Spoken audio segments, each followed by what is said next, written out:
Hello everyone, কি অবস্থা সবার? তোমরা যারা ফেসবুক আর ওয়েব অ্যাপ থেকে কানেক্ট হইছো, একটু ভাইয়াকে বলো তো ভাইয়ার অডিও আর ভিডিও ঠিক আছে কিনা। তোমরা যারা ফেসবুক আর ওয়েব অ্যাপ থেকে কানেক্ট হইছো আমাকে একটু বলো যে ভাইয়ার অডিও আর ভিডিও ঠিক আছে কিনা। আমি একটা কমেন্ট করে দিই, দাঁড়াও ফেসবুকে।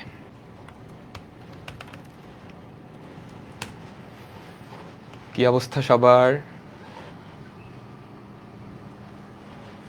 কি অবস্থা? হ্যালো এভরিওয়ান, কি অবস্থা সবার? সবাই একটু তাড়াতাড়ি জয়েন হতে থাকো। কেমন আছো সবাইকে? ওয়ালাইকুম সালাম। আমি ভালো আছি, আমি অনেক ভালো আছি। তোমাদের কি অবস্থা? তোমরা ভালো তো সবাই? পড়াশোনা কেমন চলতেছে? আমরা আজকে সেকেন্ড পেপারের একটা চ্যাপ্টার শুরু করব, সেটা হচ্ছে জটিল সংখ্যা। এই চ্যাপ্টারটা সহজ আছে। জটিল সংখ্যা এই চ্যাপ্টারটা অনেক সহজ কিন্তু অনেক গুরুত্বপূর্ণ।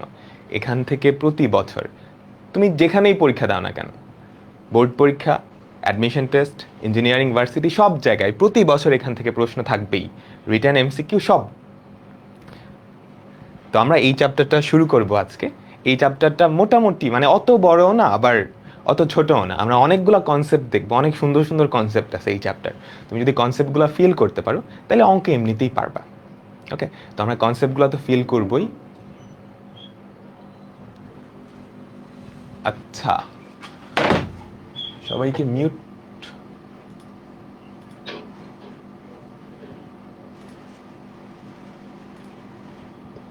আচ্ছা দাঁড়াও, টিচার সবগুলা স্টুডেন্টদেরকে একটু মিউট করে দিই, দাঁড়াও।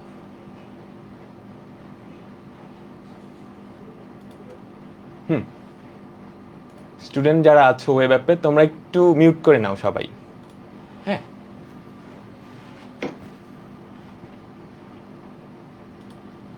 দাঁড়াও দাঁড়াও।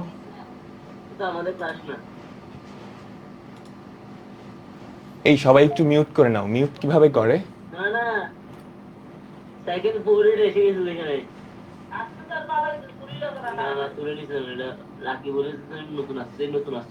এই সবাই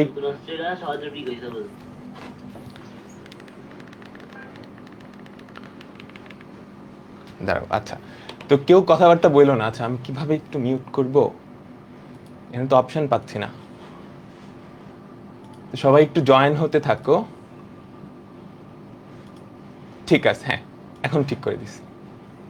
ওকে, এখন সবাই মিউট হয়ে যাবে। সবাই একটু তাড়াতাড়ি জয়েন হতে থাকো। ওকে, ঠিক আছে, আমরা শুরু করতেছি। তো আশা করি সবাই জয়েন হয়ে গেছো। এবার আমরা শুরু করতেছি। আমাদের টোটাল 10 থেকে 11টা ক্লাস লাগবে এই চ্যাপ্টারটা শেষ করার জন্য। আমরা আশা করতেছি 10টা ক্লাসেই শেষ করে ফেলবো। 11টাও লাগতে পারে। ঠিক আছে, 11টাও লাগতে পারে। তো আমরা এখন শুরু করতেছি। আমরা প্রথমত যেটা দেখবো সেটা হচ্ছে জটিল সংখ্যার উৎপত্তি। আমরা তো সবাই বাস্তব সংখ্যা এই চ্যাপ্টারটা পড়ে আসছি, তাই না?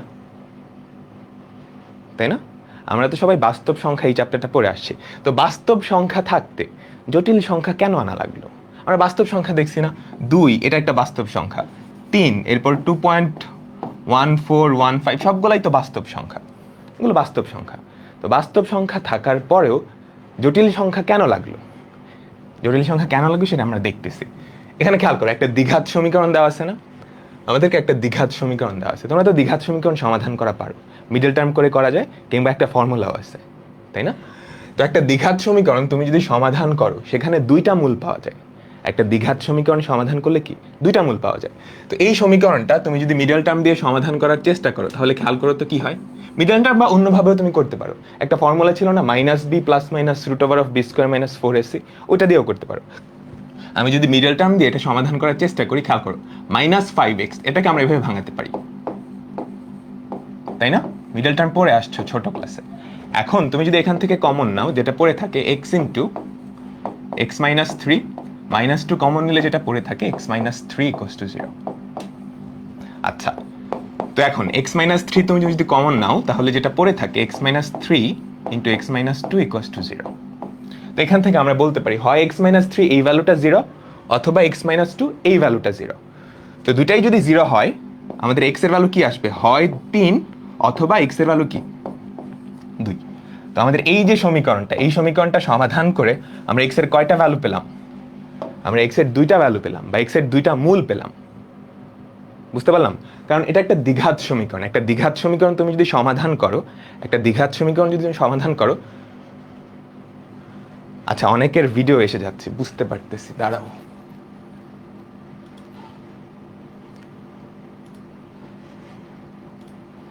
ঠিক আছে, এবার আর আসবে না, এবার আর আসবে না। ঠিক আছে, এবার আর আসবে না।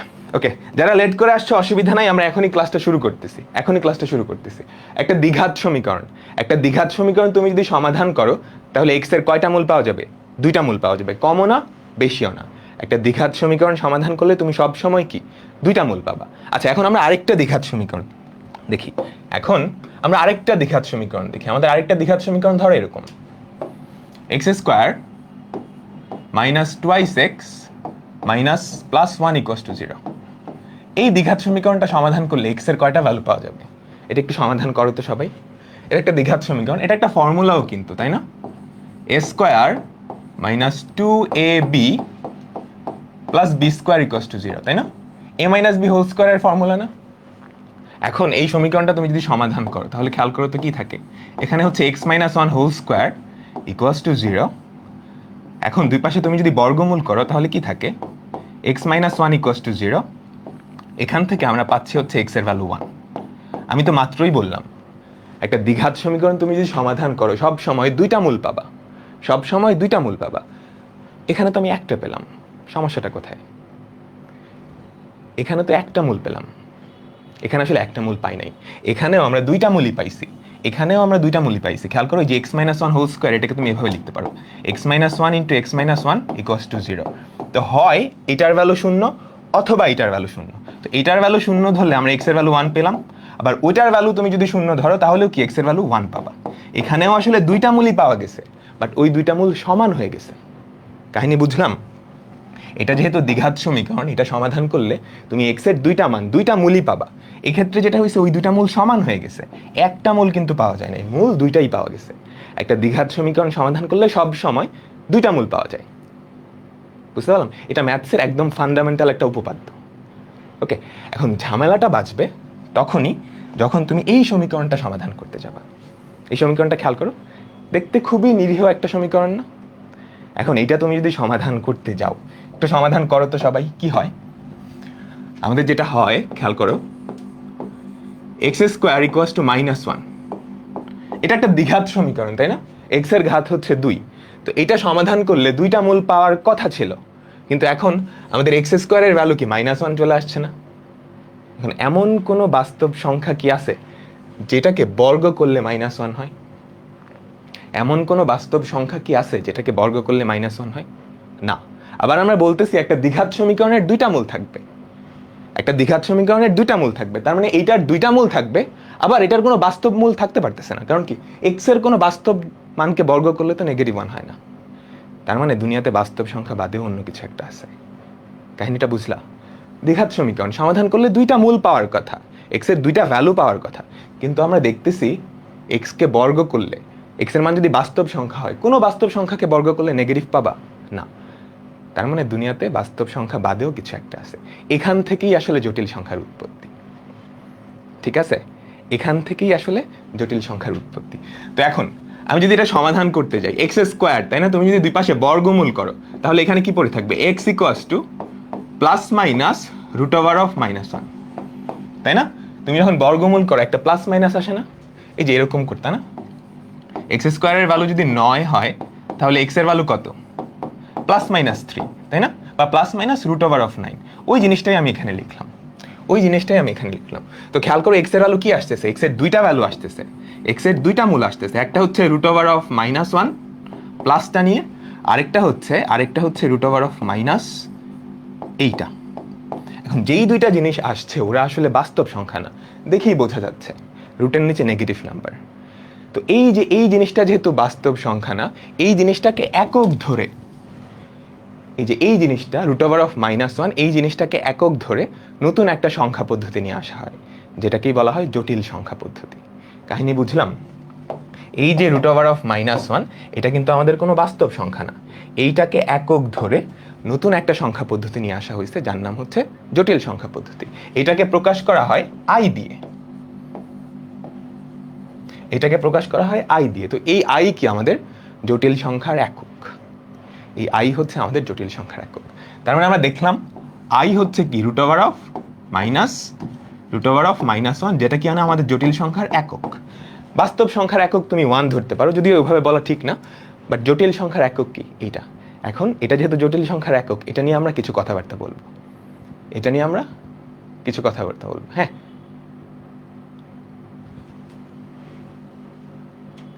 এই কমেন্ট তো পড়তেছি, যাদের ওয়েব অ্যাপে ঝামেলা হচ্ছে তোমরা একটু ফেসবুকে চলে যাবা। যাদের ওয়েব অ্যাপে ঝামেলা হচ্ছে তোমরা ফেসবুকে চলে যাবা।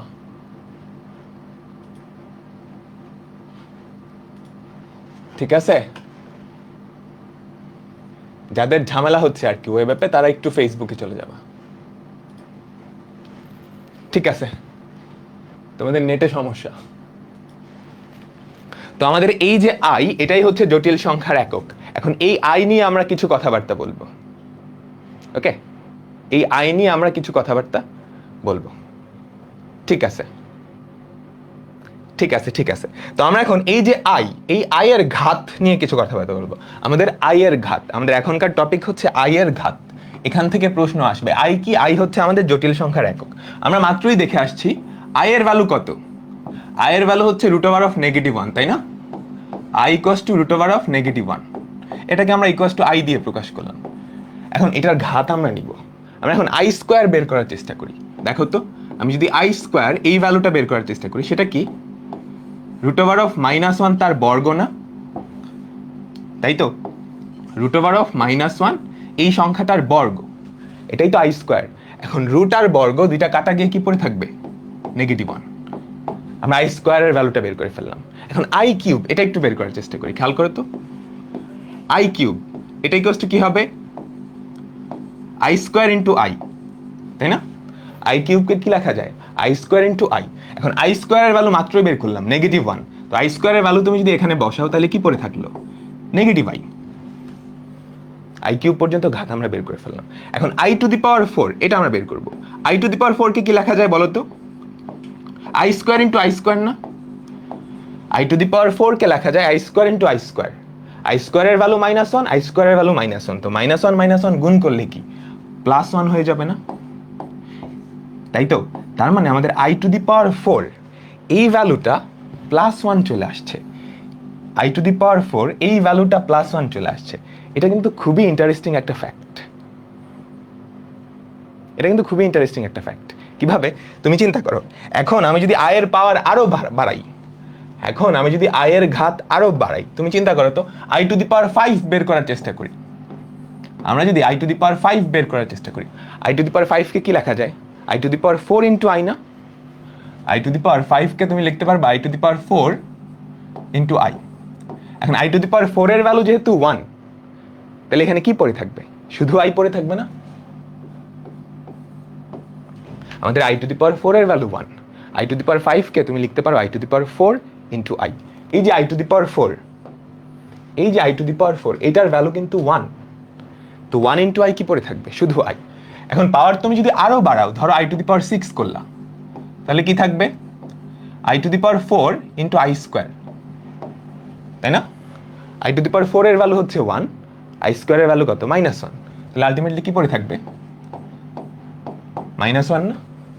i⁴ এর ভ্যালু 1, i² এর ভ্যালু হচ্ছে -1, এই দুটো গুণ করলে কি -1 পড়ে থাকবে। i⁷ তুমি যদি বের করো, i⁷ তুমি যদি বের করো, সেটা কি i⁴ × i⁵। i⁵ এর ভ্যালু আমরা কি দেখছিলাম? -i। i⁴ এর ভ্যালু হচ্ছে 1, এটার ভ্যালু হচ্ছে -i, তো যেটা পড়ে থাকবে সেটা হচ্ছে -i। এরপর i⁸ তুমি যদি বের করো, এটাকে আবার কি লেখা যায়? i⁴ × i⁴, যার ভ্যালু কত? 1। এটাও 1, এটা 1। তুমি কি একটা জিনিস খেয়াল করছো, এই যে চারটা সংখ্যা i, -1, -i, 1, এগুলোই কিন্তু এখানে রিপিট করতেছে। এটা কি বুঝতে পারতেছো? প্রতি 4 ঘর পর পর, প্রতি 4 ঘর পর পর আমাদের সংখ্যাগুলো রিপিট করতেছে। খেয়াল করো, প্রথম চারটা পাওয়ার i, -1, -i আর হচ্ছে 1। তারপরের চারটা পাওয়ার তুমি যদি নাও, খেয়াল করো, i⁵, এটা কি i⁴ ইন্টু 1ই লেখা, i লেখা যায় না? এটা আসলে কি? আমাদের প্রথম সংখ্যাটাই না? 4 ঘর পরে সে আবার রিপিট করতেছে, চারটা পাওয়ার পরে আবার কি সে রিপিট করতেছে।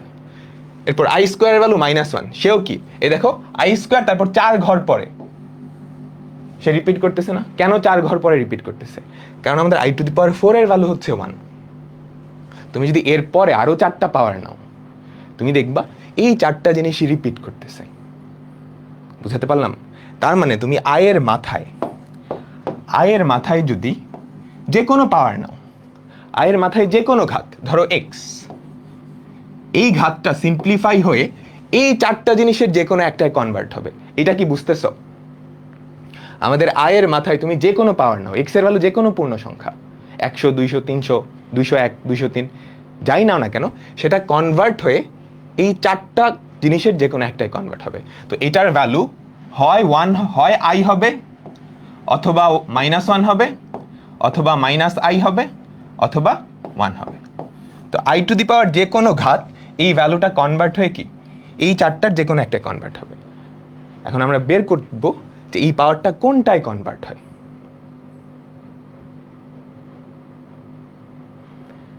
এই সবাই বুঝতেছি?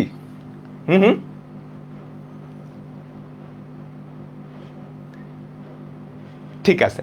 আচ্ছা, এখন আমাদের টার্গেট হচ্ছে আয়ের মাথায় যদি যে কোনো পাওয়ার দেওয়া থাকে, ওই পাওয়ারটার ভ্যালু কত হবে। আচ্ছা, এতটুকু যদি সবাই বুঝো, আমরা এখন পরের কনসেপ্টে যাচ্ছি। দেখো, আমাদের মেইন যেই কাহিনীটা করছে সেটা হচ্ছে i⁴ এই ভ্যালুটা 1 হয়ে গেছে। খেয়াল করো, এই ভ্যালুটা 1 হয়ে গেছে। এই ভ্যালুটা 1 হওয়ার কারণেই কিন্তু 4 ঘর পর পর সে রিপিট করতেছে, তাই না? i⁴ এই ভ্যালুটা 1 হওয়ার কারণেই কিন্তু এটা রিপিট করতেছে, নাইলে কিন্তু 4 ঘর পর পর রিপিট করতো না। একদম কমন সেন্স। আচ্ছা, এখন খেয়াল করো তো, আমি যদি দুই পাশে n নেই, i⁴ এর মাথায় পাওয়ার তুমি যদি n নাও, আর রাইট সাইডে 1 এর মাথায়ও n নিলা, এটা তো নেওয়াই যায়, তাই না? তো এখান থেকে আমরা কি লিখতে পারি বলো তো? পাওয়ারের উপরে পাওয়ার থাকলে গুণ হয়, তার মানে i⁴n এই ভ্যালুটা 1 না? 1 এর মাথায় যেই পাওয়ারই নাও না কেন, সেটা সবসময় 1ই হয়, ঠিক আছে? তো i⁴n এই ভ্যালুটা সবসময় 1 হবে। এখান থেকে আমরা কি বলতে পারি? আয়ের মাথায় তুমি যদি 4 এর যে কোনো গুণিতক নাও, 4, 8, 12, 16, সবার ভ্যালু কি হবে? 1 হবে। সবার ভ্যালু কি 1 হবে। আচ্ছা, এখন i⁴n + 1 এই ভ্যালুটা আমরা বের করব। i⁴n + 1 এই ভ্যালুটা যদি বের করো, এটা কি হবে বলো তো? i⁴n ইন্টু i না? i⁴n ইন্টু i, জাস্ট সূচকটাকে ভাঙায় ফেলছি ক্লাস 9-10 এর ফর্মুলা অনুসারে। এখন i⁴n এই ভ্যালুটা কি 1 না? এই ভ্যালুটা যদি 1 হয় তাহলে কি পড়ে থাকবে? শুধু i। কাহিনী বুঝলাম? কিংবা তুমি i এর মাথায় একটা 1 দিয়ে দাও, i এর মাথায় 1 দিলে তো সেটা কি হয়? i হয়, ঠিক আছে? আচ্ছা, এবার i⁴n + 2 এটা তুমি যদি বের করো, এটাকে কি লেখা যায়? i⁴n ইন্টু i² না? i⁴n এই ভ্যালুটা হচ্ছে 1, তাহলে কি পড়ে থাকবে? শুধু i² না? i² এর ভ্যালু -1, এটা আমরা পরে লিখতেছি, শুধু i² পড়ে থাকবে। আচ্ছা, এবার i⁴n + 3 যদি নাও, তাহলে কি পড়ে থাকবে বলো তো? i⁴n ইন্টু i³ না? এই যে i⁴n + 3, i⁴n ইন্টু i³, তো যেটা পড়ে থাকবে সেটা হচ্ছে i³, তাই না? এখন এর পরেরটা যদি না, i⁴n + 4, i⁴n + 4 সেটা কিন্তু আবার প্রথমটায় কনভার্ট হবে।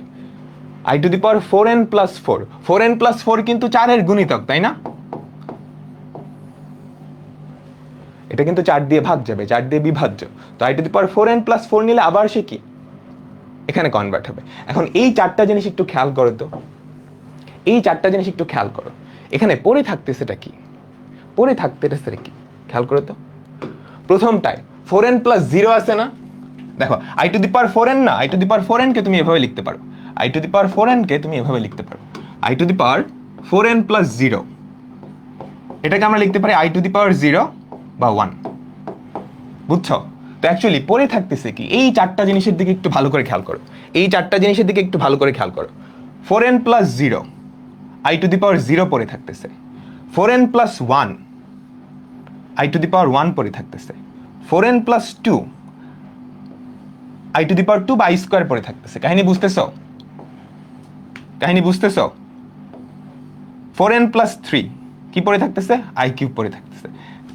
এখন এই যে 0 1 2 3 এগুলার মানে আসলে কি, তুমি এই যে পাওয়ারটা, এই যে সংখ্যাটা, এটাকে 4 দিয়ে ভাগ করলে যেটা ভাগশেষ পড়ে থাকবে সেটাই কিন্তু এগুলা। খেয়াল করো, প্রথম সংখ্যা 4n, এটাকে 4 দিয়ে ভাগ করলে ভাগশেষ কত, 0, এই 0টাই কিন্তু এখানে পড়ে আছে। 4n + 1, এই সংখ্যাটাকে 4 দিয়ে ভাগ করলে ভাগশেষ কি, 1 না, ওই 1টাই কিন্তু মাথায় পড়ে আছে। 4n + 2, এই সংখ্যাটাকে 4 দিয়ে ভাগ করলে ভাগশেষ কত, 4 তো 4 দিয়ে ভাগ যাবে, 4n 4 দিয়ে ভাগ যাবে, ভাগশেষ পড়ে থাকবে 2, ওটাই কিন্তু পড়ে আছে। 4n + 3, এই সংখ্যাটাকে 4 দিয়ে ভাগ করলে ভাগশেষ কত, 3, ওটাই পড়ে আছে। তার মানে আমরা কি বলতে পারতেছি, আয়ের মাথায় কোনো একটা সংখ্যা যদি থাকে, ওই সংখ্যাটাকে 4 দিয়ে ভাগ করলে ভাগশেষ যেটা, সেটাই আয়ের মাথায় পড়ে যাবে, সেটাই আয়ের মাথায় পড়ে থাকবে, তাই না?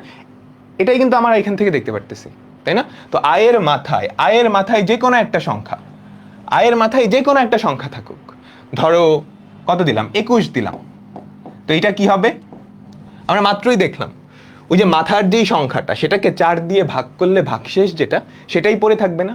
21কে 4 দিয়ে ভাগ করলে ভাগশেষ কত হয়, 4 5 20 + 1, তাই না? এই যে i⁻21কে তুমি এভাবে লিখতে পারো 4 × 5 + 1, তাই না? এই যে খেয়াল করো, 4n + 1, 21কে 4 দিয়ে ভাগ করলে ভাগশেষ কত, 1, তো এখানে আয়ের মাথায় কি পড়ে থাকবে, জাস্ট 1 পড়ে থাকবে, বা এটার উত্তর কত, i। তো এখন আয়ের ঘাত বের করা যাবে না, তোমাকে আয়ের মাথায় যে কোনো একটা সংখ্যা দিল, ওটার ভ্যালু কি হবে, ওই সংখ্যাটাকে তুমি যদি 4 দিয়ে ভাগ করো, 4 দিয়ে ভাগ করো, ভাগশেষ যেটা থাকবে সেটাই। সবাই কি বুঝলাম, কোনটা বুঝো নাই? এই যে জাস্ট এই চারটা জিনিসের দিকে তোমরা একটু খেয়াল করো, এই চারটা জিনিসের দিকে একটু খেয়াল করো। এখানে আসলে কি, i⁴n + 0, এই মাথায় যেই সংখ্যাটা আছে, ওই সংখ্যাটাকে তুমি যদি 4 দিয়ে ভাগ করো, ভাগশেষ কত, 0 না, সেটাই এখানে পড়ে আছে। 4n + 1, এটাকে যদি 4 দিয়ে ভাগ করো, 4 দিয়ে ভাগ কিন্তু যাবে না, ভাগশেষ পড়ে থাকবে একটা, ভাগশেষ হচ্ছে 1, ওই 1টাই কি আয়ের মাথায় না। আবার 4n + 2, এই যে এই সংখ্যাটা এটাকে তুমি যদি 4 দিয়ে ভাগ করো, ভাগশেষ পড়ে থাকে হচ্ছে 2, ওই 2 কি এই মাথায় পড়ে থাকবে। কাহিনী বুঝলাম? এরপর 4n + 3, এটাকে যদি 4 দিয়ে ভাগ করো, ভাগশেষ কত, 3, ওটাই এই মাথায় পড়ে থাকে। আরেকটু সহজ একটা এক্সাম্পল দিই, ধরো i⁹ বের করতে বললাম, i⁹ বের করতে বললাম। এখন 9কে তুমি যদি 4 দিয়ে ভাগ করো, ভাগশেষ কত করে থাকবে, 1 না, 9কে যদি 4 দিয়ে ভাগ করো, ভাগশেষ কত, 1 পড়ে থাকবে। তার মানে কি, i⁴1, বা এটার উত্তর হচ্ছে i। তোমার যদি বিশ্বাস না হয় তুমি এইভাবে লিখতে পারো, i⁹9, কে কি লেখা যায়, i⁴4 × i⁴4, অথবা এইভাবে লেখো, i⁸8 + 1 না, তো i⁸8 + 1, এটাকে কি লেখা যায়, i⁸8 × i। এখন i⁸8 এই ভ্যালুটা কিন্তু 1, কারণ i⁸8 কি 4 এর গণিতক না, i⁴4 × i⁴4, সেটাই কি i⁸8, এটার ভ্যালু 1 হয়ে যাবে, পরে থাকবে শুধু i। বুঝলাম তো মেইন কথাটা হচ্ছে, আয়ের মাথায় যেই সংখ্যাটা থাকবে সেটাকে 4 দিয়ে ভাগ করলে ভাগশেষ যেটা পড়ে থাকবে সেটাই আনসার। যারা এখনো বুঝো নাই, এক্সাম্পল করালে একদম 100% ক্লিয়ার হয়ে যাবে, একদম 100% ক্লিয়ার হয়ে যাবে। আচ্ছা, এই যে এই জিনিসটা এখানে লেখা আছে, i⁴n + p, এটাকে আমরা কি লিখতে পারবো, i⁴p না, এটা কিন্তু এটা লেখা যায়, কারণ কি, i⁴n + p, এটাকে কি লেখা যায়, i⁴n × i⁴p। এখন এই যে i⁴n, এই ভ্যালুটা কি 1 না, কারণ আয়ের মাথায় 4 থাকলে তার ভ্যালু 1 হয়, 4n কি 4 এর গুণিতক, তার ভ্যালুও 1 হবে, আমরা দেখে আসছি। তার মানে এটা সবসময় কি i to the power p। কাহিনী বুঝলাম? আচ্ছা এক্সাম্পল করাই কয়েকটা, তাহলে বুঝতে পারবা। আমরা i এর মাথায় একটা পাওয়ার দিয়ে দিই। ধরো আমি তোমাকে বললাম i টু দি পাওয়ার 46 এটা বের করতে, i টু দি পাওয়ার 46 এটা বের করতে। এটার অ্যান্সার কি হবে? তোমার আর কিছু দেখার দরকার নেই, এই যে 46 না, এটাকে 4 দিয়ে ভাগ করবা, ভাগশেষ যেটা সেটাই অ্যান্সার, সেটাই i এর মাথায় পড়ে থাকবে। i টু দি পাওয়ার 46 4 দিয়ে ভাগ করলে কত হয়? 4 11 44, ভাগশেষ পড়ে থাকে 2, তাই না? এই যে 46কে যদি 4 দিয়ে ভাগ করো, 46কে তুমি যদি 4 দিয়ে ভাগ করো, তাহলে ভাগশেষ কত পড়ে থাকবে বলো তো? 4 11 হয় 44, ভাগশেষ কত? 2 না? এই 2 i এর মাথায় পড়ে থাকবে। এখন i স্কোয়ারের ভ্যালু কত? -1, আমরা দেখে আসছি। তো এটার উত্তর হচ্ছে -1।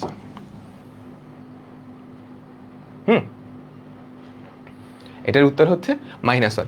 এখন এটা আরেকটু ডিটেলসে আমি যদি তোমাদের বুঝাই, খেয়াল করো, i টু দি পাওয়ার 46, তাই না? i টু দি পাওয়ার 46, এটাকে তুমি কি লিখতে পারো? i টু দি পাওয়ার 4 দিয়ে যদি ভাগ করো, 4 × 11 + 2, এরকম আসে না? 4 11 44 + 2, 4 11 44 + 2। এখন খেয়াল করো তো, এটাকে এভাবে লেখা যায় না? i to the power 4 × 11 × i square. এখন i টু দি পাওয়ার 4 × 11, এটাকে আবার এইভাবে লেখা যায় i টু দি পাওয়ার 4 তার মাথায় 11, তাই না? এখন i টু দি পাওয়ার 4, এই ভ্যালুটা তো 1, এই ভ্যালুটা তো 1, পরে থাকবে কি? শুধু i স্কোয়ার না? এবার বুঝছো কেন 4 দিয়ে ভাগ করতে হয়? কারণ i টু দি পাওয়ার 4 এই ভ্যালুটা 1, তো 4 ঘর পর পর পাওয়ারগুলা রিপিট করবে, এজন্যই তোমাকে 4 দিয়ে ভাগ করে ভাগশেষটা নিতে হয়। এখন i টু দি পাওয়ার 4 এর ভ্যালু 1 না হয়, যদি i টু দি পাওয়ার 5 এর ভ্যালু 1 হইতো, সেক্ষেত্রে তোমাকে 5 দিয়ে ভাগ করে ভাগশেষটা নিতে হইতো। মেইন কাহিনী হচ্ছে এখানে, যেহেতু আমাদের সংখ্যাটা, খেয়াল করো, i টু দি পাওয়ার 4 এই ভ্যালুটা 1, সে 4 ঘর পর পর কি পুনরায় রিপিট করতেছে, তাই না? তো 4 ঘর পর পর সেম জিনিস পাওয়া যাবে, 4 দিয়ে ভাগ করলে ভাগশেষ যেটা ওটাই i এর মাথায় পড়ে থাকবে। ঠিক আছে, ঠিক আছে, ঠিক আছে, ঠিক আছে। আচ্ছা এখন আমি আরেকটা করতে দিই, ঠিক আছে? আমি তোমাদের আরেকটা করতে দিই। ধরো আমি তোমাকে বললাম i টু দি পাওয়ার 51 বাইর করো তো সবাই। i টু দি পাওয়ার 51 অঙ্ক করা খুবই সহজ। 51কে 4 দিয়ে ভাগ করবা, ভাগশেষ যেটা সেটাই অ্যান্সার, বুঝছো? 51কে তুমি যদি 4 দিয়ে ভাগ করো, ভাগশেষ কত হয়?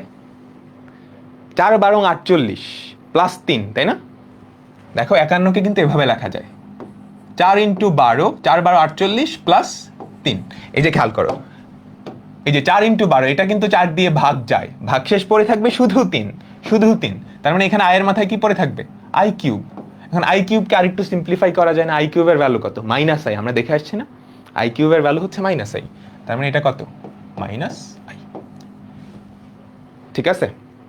-i, i কিউব লিখলে হবে না কিন্তু, তোমাকে একদম সিম্পলিফাইড ভার্সনটা লিখতে হবে, বুঝছো? একদম সিম্পলিফাইড ভার্সন কোনটা? এই যে খেয়াল করো, এই যে এখানে লেখা আছে i এর ভ্যালু তো i স্কোয়ারের ভ্যালু হচ্ছে -1, i স্কোয়ারের ভ্যালু -1, i কিউবের ভ্যালু হচ্ছে -i টু দি পাওয়ার 4 এর ভ্যালু হচ্ছে 1। তো i এর মাথায় যেই ঘাতটাই দেখ না কেন, ওই ঘাতটা এই 4টা সংখ্যার যে কোনো একটায় কনভার্ট হবে। কেন বলো তো? এটার উত্তর দাও। i এর মাথায় যেই সংখ্যাটাই থাকুক, ওই সংখ্যাটা এই 4টা সংখ্যার যে কোনো একটায় কনভার্ট হবে। কেন?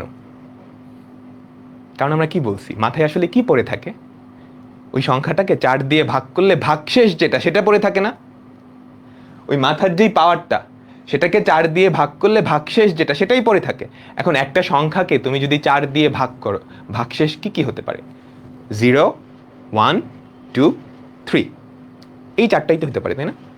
একটা সংখ্যাকে যদি 4 দিয়ে ভাগ করো, ভাগশেষ 0 1 2 3, এই 4টাই তো হতে পারে। তো এই 4টা পাওয়ার মাথায় পড়ে থাকবে, এই 4টা পাওয়ারের ভ্যালুই হচ্ছে এটা। এজন্যই আমরা এই জিনিসটা লিখছি, খেয়াল করো, 4n + 0, এটাকে 4 দিয়ে ভাগ করলে ভাগশেষ হয় 0। 4n + 1, এটা হচ্ছে এমন সংখ্যা যাদেরকে 4 দিয়ে ভাগ করলে ভাগশেষ কত হয়? 1, যেমন 25, 4 6 24 + 1।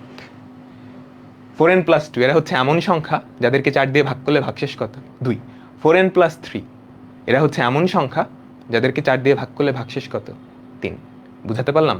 তো আয়ের মাথায় যেই পাওয়ারটাই থাকুক না কেন, ওটাকে জাস্ট 4 দিয়ে ভাগ করবা, ভাগশেষ যেটা সেটাই আয়ের মাথায় পড়ে থাকবে। আশা করি পুরো কনসেপ্টটা সবাই বুঝছো। 3 দ্বারা ভাগ করলে কি সমস্যা, একজন জিজ্ঞাসা করছে। আমি তোমাকে এতক্ষণ ধরে কি বুঝাইছি? i⁴ এই ভ্যালুটা 1 হয়, এই জন্যই 4 ঘর পর পর রিপিট করতেছে। খেয়াল করছো? মনোযোগ দাও। 4 দিয়ে কেন ভাগ করলাম, এটা খুবই ইম্পর্টেন্ট একটা কনসেপ্ট। তুমি বুঝতে পারলে খুবই ভালো, বাট পরীক্ষার জন্য এটা গুরুত্বপূর্ণ না, কনসেপ্টের জন্য গুরুত্বপূর্ণ। কেন 4 দিয়ে ভাগ করলাম? কারণ i⁴ এই ভ্যালুটা 1 4 ঘর পর পর রিপিট করতেছে। কাহিনী বুঝছো? এই যে এটা কি পঞ্চম পদ না? 5কে 4 দিয়ে ভাগ করলে ভাগশেষ কত? 1। ওই একটাই এখানে পড়ে আসছে। এখন i⁴ এর ভ্যালু যদি 1 না হয়ে i⁴ এর ভ্যালু 1 হইতো, সেক্ষেত্রে তুমি 3 দিয়ে ভাগ করতা। এরকম কনসেপ্ট সামনে আছে, এই চ্যাপ্টারেই আছে। এখন বুঝছো তো কেন 4 দিয়ে ভাগ করব? হ্যাঁ, এখন বুঝছো তো কেন 4 দিয়ে ভাগ করব? এটা বোঝাটা কিন্তু ম্যাথসের একদম একদম কোরে চলে যাচ্ছ, পরীক্ষার জন্য না, একদম কোর কনসেপ্টে চলে যাচ্ছ। আচ্ছা, এখন আমি তোমাকে এইটা বাইর করতে বলি। ধরো i⁴ 1 2 3 4 5 6 7 8 9 10 3 7 5 2। আচ্ছা, 5 2 না দিয়ে 5 3 দিলাম, এইটা বের করতে বললাম। আয়ের মাথায় বিশাল একটা সংখ্যা দিয়ে দিছি, তো এই সংখ্যাটাকে 4 দিয়ে ভাগ করলে ভাগশেষ কত হবে? তুমি হাতে তো করতেই পারবা না, ক্যালকুলেটর দিয়ে পারবা? ক্যালকুলেটর দিয়েও পারবা না, ক্যালকুলেটর দেখবে ম্যাথের দিতেছে। তো এটার জন্য তোমরা ছোট ক্লাসে একটা জিনিস পড়ে আসছো, একটা সংখ্যাকে 4 দিয়ে ভাগ করলে ভাগশেষ যা হয়, ওই সংখ্যার শেষের 2টা ডিজিট, শেষের 2টা ডিজিটকে তুমি যদি 4 দিয়ে ভাগ করো, ভাগশেষ একই হয়। আবার বলি, কোনো একটা সংখ্যাকে 4 দিয়ে ভাগ করলে ভাগশেষ যেটা হয়, ওই সংখ্যার শেষের 2টা ডিজিট, শেষের 2টা ডিজিটকে যদি 4 দিয়ে ভাগ করো, ভাগশেষ একই হবে। তার মানে এই সংখ্যাকে 4 দিয়ে ভাগ করলে ভাগশেষ যেটা পড়ে থাকবে, 53কে তুমি যদি 4 দিয়ে ভাগ করো, ভাগশেষ সেটাই পড়ে থাকবে। 53কে 4 দিয়ে ভাগ করলে ভাগশেষ কত হয়? 4 13 52 প্লাস 1। 53কে যদি 4 দিয়ে ভাগ করো, ভাগশেষ কত? 1 না? 7 13 52 আর 1, এটাই তো 53 হয়। তার মানে এটাকে 4 দিয়ে ভাগ করলে ভাগশেষ হচ্ছে কত? i⁴ 1। 53কে 4 দিয়ে ভাগ করলে ভাগশেষ কত? 1। ওটাই এটা। এখন আয়ের মাথায় যদি বড় সংখ্যা থাকে, তাহলে তুমি কি করবা? ওই যে এইটা, শেষ 2টা ডিজিটকে, শেষ 2টা ডিজিটকে যদি 4 দিয়ে ভাগ করো, ভাগশেষ যেটা ওটাই। এই জিনিসটাই আমি সুন্দর করে লিখে দিছি। হ্যাঁ, ক্লাস নোটটা অনেক গোছানো থাকবে, তোমাদের ক্লাস নোট অনেক গোছানো থাকবে, আমি ক্লাস শেষেই দিয়ে দিব। ওকে, আর কোন বই ফলো করবে, এটা খুবই ইম্পর্টেন্ট একটা কথা। আমি যখন পড়াবো, আমি সবগুলা বই ফলো করব, বুঝছো? আমার কাছে সবগুলা বই আছে, আমি সবগুলা বই পড়ছি। তো সবগুলা বই কম্বাইন করে সবচেয়ে পারফেক্ট যেই সিরিয়ালটা, ওই সিরিয়ালে আমি তোমাদের পড়াবো। ঠিক আছে? হোমওয়ার্ক একটা নির্দিষ্ট বই থেকে দিব, অভিধা যেই বই থেকে দেয় অক্ষরপত্র, ওটা থেকে আমি হোমওয়ার্ক দিব। বাট যখন পড়াবো, আমি কোনো স্পেসিফিক বই ফলো করব না, আমি সবগুলা বই কম্বাইন করে একসাথে পড়াবো। ঠিক আছে? ওকে, তো এই সংখ্যাটাই, মানে এই কনসেপ্টটাই এখানে লেখা আছে। আয়ের পাওয়ারের শেষ 2টা ডিজিটকে 4 দিয়ে ভাগ করলে ভাগশেষ যেটা, সেটাই আমাদের কি? আয়ের মাথায় পড়ে থাকবে। এই কনসেপ্টের অঙ্ক মাঝে মাঝে দেয়, অ্যাডমিশন টেস্টেও দেয়, একাডেমিকেও দেয়। বলো তো তাইলে এটা কি হবে? এটা কি হবে? সবাই বাইর করো তো, এটা কি হবে?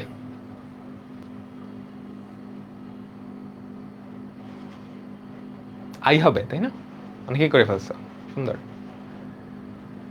খেয়াল করো, বিশাল বড় একটা সংখ্যা আছে, তুমি যেটা করবা, শেষ 2টা ডিজিট, এই যে শেষ 2টা ডিজিট, শেষ 2টা ডিজিট কারা? 25 না? 25কে 4 দিয়ে ভাগ করলে ভাগশেষ যেটা, সেটাই। 25কে 4 দিয়ে ভাগ করলে ভাগশেষ কত? এটা এখন তোমাকে আমার শিখাইতে হবে। ভাগশেষ নির্ণয় করা শিখছো না?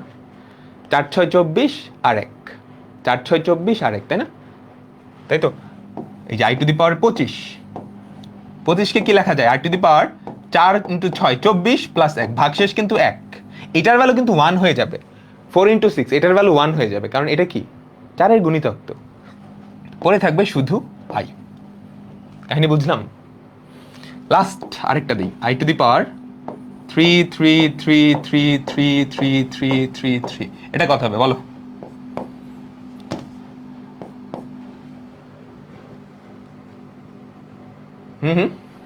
এটা কি হবে? এটা y হবে, তাই না? শেষ 2টা ডিজিট কত? 33। 33কে 4 দিয়ে ভাগ করলে ভাগশেষ কত? 1। 4 8 32 প্লাস 1, তাই না? ঠিক আছে, তোমরা ক্লাসের সাথে সাথেই নোট করো, অসুবিধা নাই তো। তোমরা ক্লাসে নোট করলেও হবে, কেউ যদি ধরো নোট নাও করতে চাও, ক্লাস নোটটাই অনেক গোছানো থাকবে। কিন্তু ক্লাস নোট করা কিন্তু খুবই ইম্পর্টেন্ট একটা কাজ। হ্যাঁ, সবাই ক্লাসের সাথে সাথেই নোট করবা। আগের স্লাইডে যাব। আগের স্লাইডে কি হয়েছে, এই জিনিসটা লিখবা, লেখো। এটা হচ্ছে এই কনসেপ্টের মূল। এতক্ষণ ধরে যা পড়ালাম এটাই হচ্ছে সেই কনসেপ্টটা। আয়ের মাথায় যেই পাওয়ারটা থাকবে সেটাকে তুমি যদি 4 দিয়ে ভাগ করো, ভাগশেষ যেটা সেটাই পড়ে থাকবে। 6টা গেল কই? 6, এখানকার 6-এর কথা বলতেছো? i⁴ × 6, আচ্ছা এটার কথা বলতেছো। আচ্ছা আমি তোমাদের দেখাইতেছি, যে বুঝো নাই, মনোযোগ দাও, মনোযোগ দাও, খেয়াল করো। 4 × 6 না, আমি 2টা গোল্লা দিয়ে লিখছি। এখন এই জিনিসটাকে আমি কিন্তু আবার এইভাবে লিখতে পারি, i⁴ × 6, i⁴ × 6 ইন্টু i, তাই না, ইন্টু i⁴1। এখন খেয়াল করো, 4 × 6 এটা 24 না? 24 কিন্তু 4-এর গুণিতক, 4-এর গুণিতক আমরা কিন্তু দেখে আসছি। i⁴ এই ভ্যালুটা 1, আবার তুমি যদি i⁴ এর নাও ওই ভ্যালুটাও কিন্তু 1ই হয়। i⁴ এর মানে কি, 4-এর গুণিতক যে কোনো সংখ্যা, অর্থাৎ মাথায় 4-এর গুণিতক যেই সংখ্যাটাই থাকুক ওই ভ্যালুটা 1 হয়ে যাবে। তো এই ভ্যালুটা কি 1 হয়ে যাবে, 1 দিয়ে গুণ করলে তো ওটাই হয়। ঠিক আছে, ঠিক আছে, এখন এটা করো, জাহাঙ্গীরনগর ইউনিভার্সিটিতে আসছে। এটা আমি করে দিব না, সবাই এটা করাই দিয়েছিলাম মাঝখানে।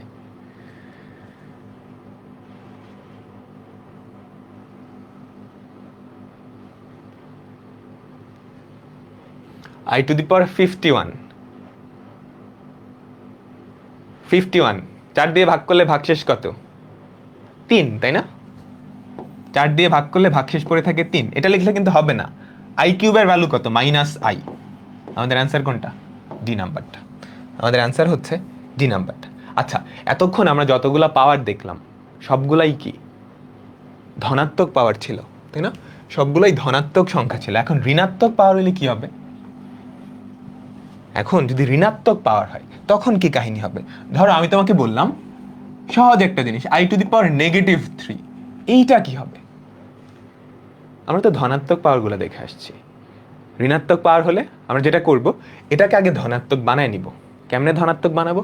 খেয়াল করো, এটাকে তুমি যদি উল্টায় দাও তাহলে এরকম পড়ে থাকে না, 1/i³। বুঝছো? এটাকে জাস্ট উল্টায় দিছো। আমি যেটা করছি, ঋণাত্মক পাওয়ারটাকে ধনাত্মক পাওয়ার হিসেবে লিখে ফেলছি, তাই না? 1/ এইটার নেগেটিভটা পজিটিভ হয়ে যাবে। আচ্ছা, তারপর তুমি যেটা করবা, এই যে নিচের এটাকে সিম্পলিফাই করবা। এটাকে আর সিম্পলিফাই করার কিছু নাই। আর উপরের যেই 1, আমাদের উপরের যেই 1, এটাকে তুমি i⁴ হিসেবে লিখবা, i⁴ হিসেবে লিখবা। যদি লেখো তাহলে কি পড়ে থাকে বলো তো? উপরে হচ্ছে i⁴ আর নিচে হচ্ছে কি i³। তো কি পড়ে থাকে? i³ আর i⁴ কাটা গিয়ে শুধু i পড়ে থাকে না? শুধু i পড়ে থাকে। এটাই হচ্ছে কনসেপ্ট। এখন আমি যদি মাত্রই যেটা করালাম, i⁻51, এটা তোমাকে বের করতে দিই, তুমি কি করবা? এটাকে ধনাত্মক বানাবা, উল্টায় নিবা। বুঝছো? এটাকে যদি উল্টায় নাও তাহলে কি পড়ে থাকবে বলো তো? 1/i⁻51, 1/i⁻51। এবার নিচেরটাকে সিম্পলিফাই করবে। এই যে i⁻51, এটাকে যদি সিম্পলিফাই করো, 51কে 4 দিয়ে ভাগ করলে ভাগশেষ কত? 3 না? তাহলে নিচে কি পড়ে থাকবে? i³ পড়ে থাকবে। আর উপরের 1টাকে তুমি জাস্ট সিম্পলিফাই করে i⁴ লিখবা। তাহলে এটার অ্যান্সার কত? i। বুঝছো? নেগেটিভ পাওয়ার থাকলে ভয় পাওয়ার কিছু নাই। তুমি ওটাকে জাস্ট কি উল্টায় পজিটিভ পাওয়ারে কনভার্ট করে নিবা। তারপর নিচের জিনিসটাকে সিম্পলিফাই করবা। এই যে নিচে যেই সংখ্যাটা থাকবে ওটাকে 4 দিয়ে ভাগ করলে ভাগশেষ যেটা, সেটাই পড়ে থাকবে। আর উপরের যে 1কে তো আমরা i⁴ হিসেবে লিখতেই পারি, কারণ i⁴ এর ভ্যালু 1। কাটাকাটি করে যেটা পড়ে থাকবে ওটাই অ্যান্সার। বুঝলাম? বুঝলাম তো? আচ্ছা, আরেকটা দিই। ধরো i⁻, -1 2 3 4 5 7 8, এইটা কি হবে? সবাই বলো তো, এইটা কি হবে? এইটা কি হবে? এইটা কি হবে? তুমি কি করবা? নেগেটিভ দেখে ভয় পাওয়ার কিছু নাই। আমরা যেহেতু পজিটিভেরটা শিখছি, পজিটিভেরটাই ব্যবহার করব। i⁻, নিচে এই সংখ্যাটা থাকবে 1 2 3 4 5 6 7 8। এখন এই যে সংখ্যাটা, নিচেরটাকে সিম্পলিফাই করবা। 78কে 4 দিয়ে ভাগ করলে ভাগশেষ কত হয়? 4 12 48, আচ্ছা কত হয়? 2 হয়, তাই না? 76, 4 19 হয় 76। তার মানে এখানে নিচেরটা সিম্পলিফাই করলে নিচে কি পড়ে থাকবে? আই স্কোয়ার পড়ে থাকবে, আর উপরে কি? i⁴। তো কাটা গিয়ে কি আই স্কোয়ার পড়ে থাকবে, যার ভ্যালু হচ্ছে -1। ঠিক আছে, খুবই সুন্দর, খুবই সুন্দর। এখন আর একটা জিনিস, এটা তোমরা মনে রাখবা, বুঝছো? এটা সবসময় মনে রাখবে, এটা অনেক জায়গায় কাজে দেয়। সেটা হচ্ছে এই জিনিসটা, আমি লাল কালার দিয়ে লিখে দিচ্ছি, i⁻⁻1। এটার ভ্যালু বাইর করো তো, i⁻⁻1, এটার ভ্যালু বাইর করো সবাই।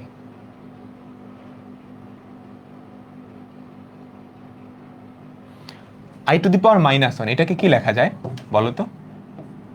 এটাকে লেখা যায় 1/i না? উপরের 1, এটাকে তুমি i⁴ লিখতে পারো, i⁴/i, যেটা হয় i³, তাই না? i³ এর ভ্যালু কত? -i। i³ এর ভ্যালু হচ্ছে -i।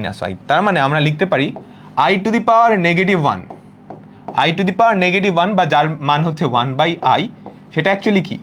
নেগেটিভ i এর সমান। এইটা ভার্সিটিতে অনেক কাজে দেয়। ভার্সিটি তো ক্যালকুলেটর অ্যালাউ করে না। এই জিনিসটা তুমি যদি মুখস্থ রাখতে পারো, এটা অনেক জায়গায় কাজে দিবে। মুখস্থ না রাখলেও অসুবিধা নেই, তুমি জাস্ট একটু বের করে নিবা আর কি। তাই বুঝলাম, i⁻⁻1 বা 1/i, এর ভ্যালু কত? -i। ঠিক আছে, আচ্ছা সুন্দর, ঠিক আছে, ঠিক আছে। এখন আমরা আরো কয়েকটা ঘাত দেখব। প্রথম দুইটা সবাই পারবা না বলো তো? প্রথম দুইটা সবাই করো, আমি তোমাদের করার জন্য 45 সেকেন্ড সময় দিচ্ছি। প্রথম দুইটা সবাই করবা, দুইটা করার জন্য 45 সেকেন্ড সময় পাবা। প্রথম দুইটা সবাই করো, প্রথম দুইটা করার জন্য 45 সেকেন্ড সময় পাবা। পরেরটা আমি করে দিচ্ছি, 3 নাম্বারটা আমি করে দিচ্ছি, পারলে 3 নাম্বারটাও করে ফেলো।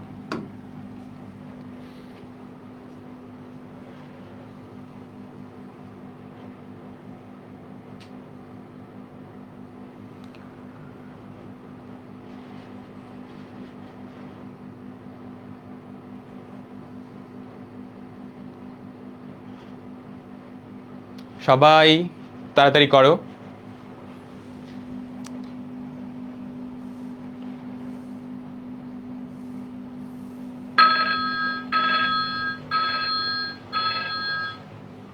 তোমাদের টাইম শেষ। এই দুইটা সবাই পারছো আশা করি, তাই না? এই দুইটা পারছো না? -1 আর i, এই এরপরেও অনেকের অ্যান্সার ডিফার করতেছে, এক একজন এক একটা লিখতেছো। আমি 2 নাম্বারটা করে দিচ্ছি, এরপরেও আমি তোমাদের জন্য 2 নাম্বারটা করে দিচ্ছি। এই দাঁড়াও, স্মার্ট বোর্ড কাজ করতেছে না, কি আজব দেখছো? স্মার্ট বোর্ড প্রবলেম করতেছে, একটু ওয়েট করো, ঠিক হয়ে যাবে। তোমরা সবাই একটু করো এটা। ওকে, ঠিক হয়ে গেছে। তো i⁻⁻999 কি করবা? এটাকে পজিটিভ বানাই নিবে। এটাকে পজিটিভ বানাইলে আমাদের 2 নাম্বারটা খেয়াল করো তো। 2 নাম্বারটা আমি যদি করি i⁻⁻999, কি করবা? জাস্ট উল্টায় দাও, তাহলে কি পড়ে থাকবে? 1/i⁻999। এখন নিচেরটাকে সিম্পলিফাই করো, লাস্ট দুইটা ডিজিট। 99কে 4 দিয়ে যদি ভাগ করো, ভাগশেষ কি পড়ে থাকে বলো তো? 99কে তুমি যদি 4 দিয়ে ভাগ করো, ভাগশেষ কি? 3 পড়ে থাকে, তাই না? তো নিচে পড়ে থাকবে i³, উপরে কি পড়ে থাকে? উপরে পড়ে থাকে i⁴। এই যে 1টাকে i⁴ লিখতে পারি, কাটাকাটি দিলে কি পড়ে থাকবে? i। বুঝলাম? 2 হচ্ছে i। এরপরেও সবাই অনেকেই ভুল করছো নাকি? হ্যাঁ, এই এরপরেও অনেকে ভুল করতেছো। -i কিভাবে হয়? এটা সহজ ছিল না? যারা -i লিখছো বুঝো নাই? আমি 2-1জনকে দেখতে পারতেছি -i। ভাগ না করতে পারলে কোন ক্লাসে নামায় দেওয়ার দরকার? একজন লেখছে ভাগশেষ বের করতে পারো নি, কোন ক্লাসে নামায় দেওয়া দরকার তোমার বলো তো? হ্যাঁ,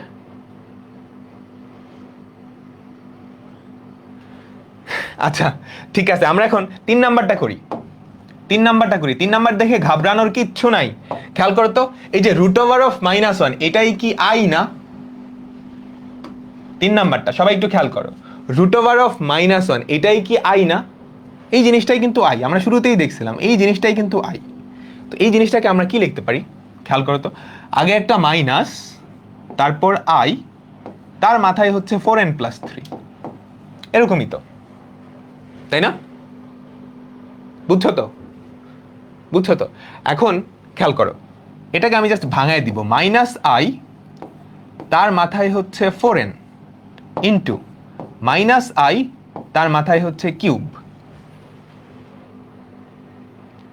তার মাথায় হচ্ছে কিউব, তাই না? এটা আর এটা। এখন I to the power 4n এটা কিন্তু জোড় সংখ্যা এবং 4-এর গুণিতক, তো এই মাইনাসটা কিন্তু ম্যাটারই করবে না, এটা 1 হয়ে যাবে না? কাহিনী বুঝছো? এই যে আগে একটা নেগেটিভ সাইন আছে, এই নেগেটিভটা কিন্তু এখানে ম্যাটারই করবে না, কারণ এর মাথায় কি 4n আছে। 4n হচ্ছে একটা জোড় সংখ্যা, পাওয়ার যদি জোড় হয় ভেতরের পজিটিভ নেগেটিভ ম্যাটার করে না। আর এটা কি 4-এর গুণিতক, এই পাওয়ারটা 4-এর গুণিতক, তো 4-এর গুণিতক যে কোনো জিনিস পাওয়ারে থাকলে কি হয়ে যাবে? 1 হয়ে যাবে, ঠিক আছে? এই জিনিসটা পড়ে থাকবে 1। আর এটা খেয়াল করো, মাইনাস আই তার কিউব, মাইনাস আই তার কিউব নেগেটিভ, মাথায় কি বেজোড় সংখ্যা না? বেজোড় সংখ্যা মাইনাসের উপরে দিলে কি মাইনাসটা আগে চলে আসে, তো এই জিনিসটা পড়ে থাকবে হচ্ছে মাইনাস আই কিউব, এটা কনভার্ট হবে কি মাইনাস আই কিউবে। কেন বুঝছো? এই যে মাইনাস মাইনাস আই তার মাথায় কিউব দিছো, কিউব কি বেজোড় সংখ্যা, 3 হচ্ছে বেজোড় সংখ্যা এখানে, তো নেগেটিভের মাথায় তুমি যদি বেজোড় সংখ্যা দাও সেটা কি মাইনাস হয়ে যাবে, আর আই কিউব তো আই কিউবই। এখন আই কিউবের ভ্যালু কত? মাইনাস আই না, বলো? আই কিউবের ভ্যালু হচ্ছে মাইনাস আই, তার আগে আরেকটা আই আছে, তো মাইনাস মাইনাস আই, বুঝছো? মাইনাস মাইনাস আই, বা যার ভ্যালু হচ্ছে আই, হ্যাঁ আই।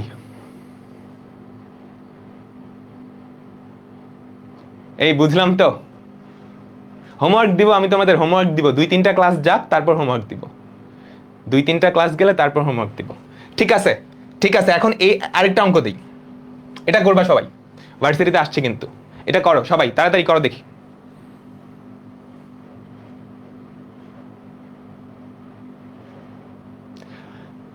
একটা মাত্র কনসেপ্ট শিখছি, সেটা হচ্ছে আয়ের মাথায় যেই পাওয়ার থাকবে ওটাকে 4 দিয়ে ভাগ করলে ভাগশেষ যেটা, সেটাই আনসার, এটাই রিক্যাপ, আর তো কিছু রিক্যাপ নেই। আয়ের মাথায় যেই পাওয়ারটা থাকবে সেটাকে 4 দিয়ে ভাগ করলে ভাগশেষ যেটা, ওটাই পড়ে থাকবে। মডুলাস আর্গুমেন্ট আজকের ক্লাসে না, কালকে, নেক্সট ক্লাসে। এটা করতে পারবে না সবাই, খেয়াল করো, আই টু দি পাওয়ার -4, এটাকে যদি আমি উল্টায় লিখি তাহলে কি 1/i টু দি পাওয়ার 4 থাকে না? i টু দি পাওয়ার -4, এটাকে জাস্ট উল্টায় লিখলাম 1/i to the power 4। i স্কয়ারের ভ্যালু কত? এই যে i স্কয়ারের ভ্যালু হচ্ছে -1, -1 লিখে ফেললাম। তারপর i কিউবের ভ্যালু কত? মাইনাস আই না? i কিউবের ভ্যালু তো মাইনাস আই, তো যেটা পড়ে থাকে -4i, -4i, আর 5i তো 5i, বুঝছো? জাস্ট সিম্পলিফাই করে লিখছো। এখন i টু দি পাওয়ার 4 এর ভ্যালু হচ্ছে 1, তো 1/1 কি পড়ে থাকবে? 1 -1 -4i প্লাস 5i, 1 আর -1 কাটা, -4টা i আর 5টা i, যোগ করলে কি শুধু i পড়ে থাকবে। সবাই কি বুঝলাম? আমাদের অ্যান্সার হচ্ছে বি নাম্বারটা। যারা এটা নিজে নিজে করতে পারছো, ভেরি গুড, তোমরা এতক্ষণ পর্যন্ত সব কিছু বুঝছো, সব কিছু বুঝছো। হ্যাঁ, আমি অনেকগুলো অ্যান্সার দেখতে পারতেছি, ঠিক আছে, ঠিক আছে। আমরা এখন আরেকটা কনসেপ্ট দেখব, এটা অ্যাডমিশনে আসে, খেয়াল করো সবাই, ভুল কি করলাম? √2 ইন্টু √3, এটা আমি লিখলাম, দেখো রুট দুইটা কম্বাইন করে দিছি, তাহলে ভিতরে কি -2 ইন্টু -3 কি হয়ে যায়? 6 হয়ে যায়। আরেকজন বলছে ক্যালকুলেটর দিয়ে কিভাবে করব। এখন ক্যালকুলেটর দিয়ে করার সময় আগে কনসেপ্ট শিখো, ক্যালকুলেটর দিয়ে কেমনে করবে ওটা আমি দেখাই দিব। জটিল সংখ্যা চ্যাপ্টারের অলমোস্ট সব কিছু ক্যালকুলেটর দিয়ে করে ফেলা যায়, পরে আগে কনসেপ্টগুলো শিখো, তারপর দেখো তো এইটা কি ঠিক আছে? ঠিক না থাকলে ভুল কই করছি? দেখো, তোমরা ছোট ক্লাসে নিশ্চয়ই এরকম জিনিস পড়ে আসছো, তাই না? তোমরা ছোট ক্লাসে নিশ্চয়ই এরকম জিনিস পড়ে আসছো, √2 ইন্টু √3, এটাকে কি লেখা যায়?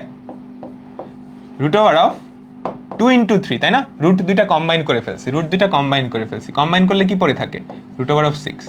এইটা ঠিক আছে, তাহলে কি উপরেরটাও ঠিক আছে? হ্যাঁ, তাহলে উপরেরটাও কি ঠিক আছে? উপরেরটা একটু ঝামেলা আছে। কেন ঝামেলা? এই নেগেটিভ সংখ্যা নিয়ে আসলে গ্যাঞ্জাম হয়ে গেছে।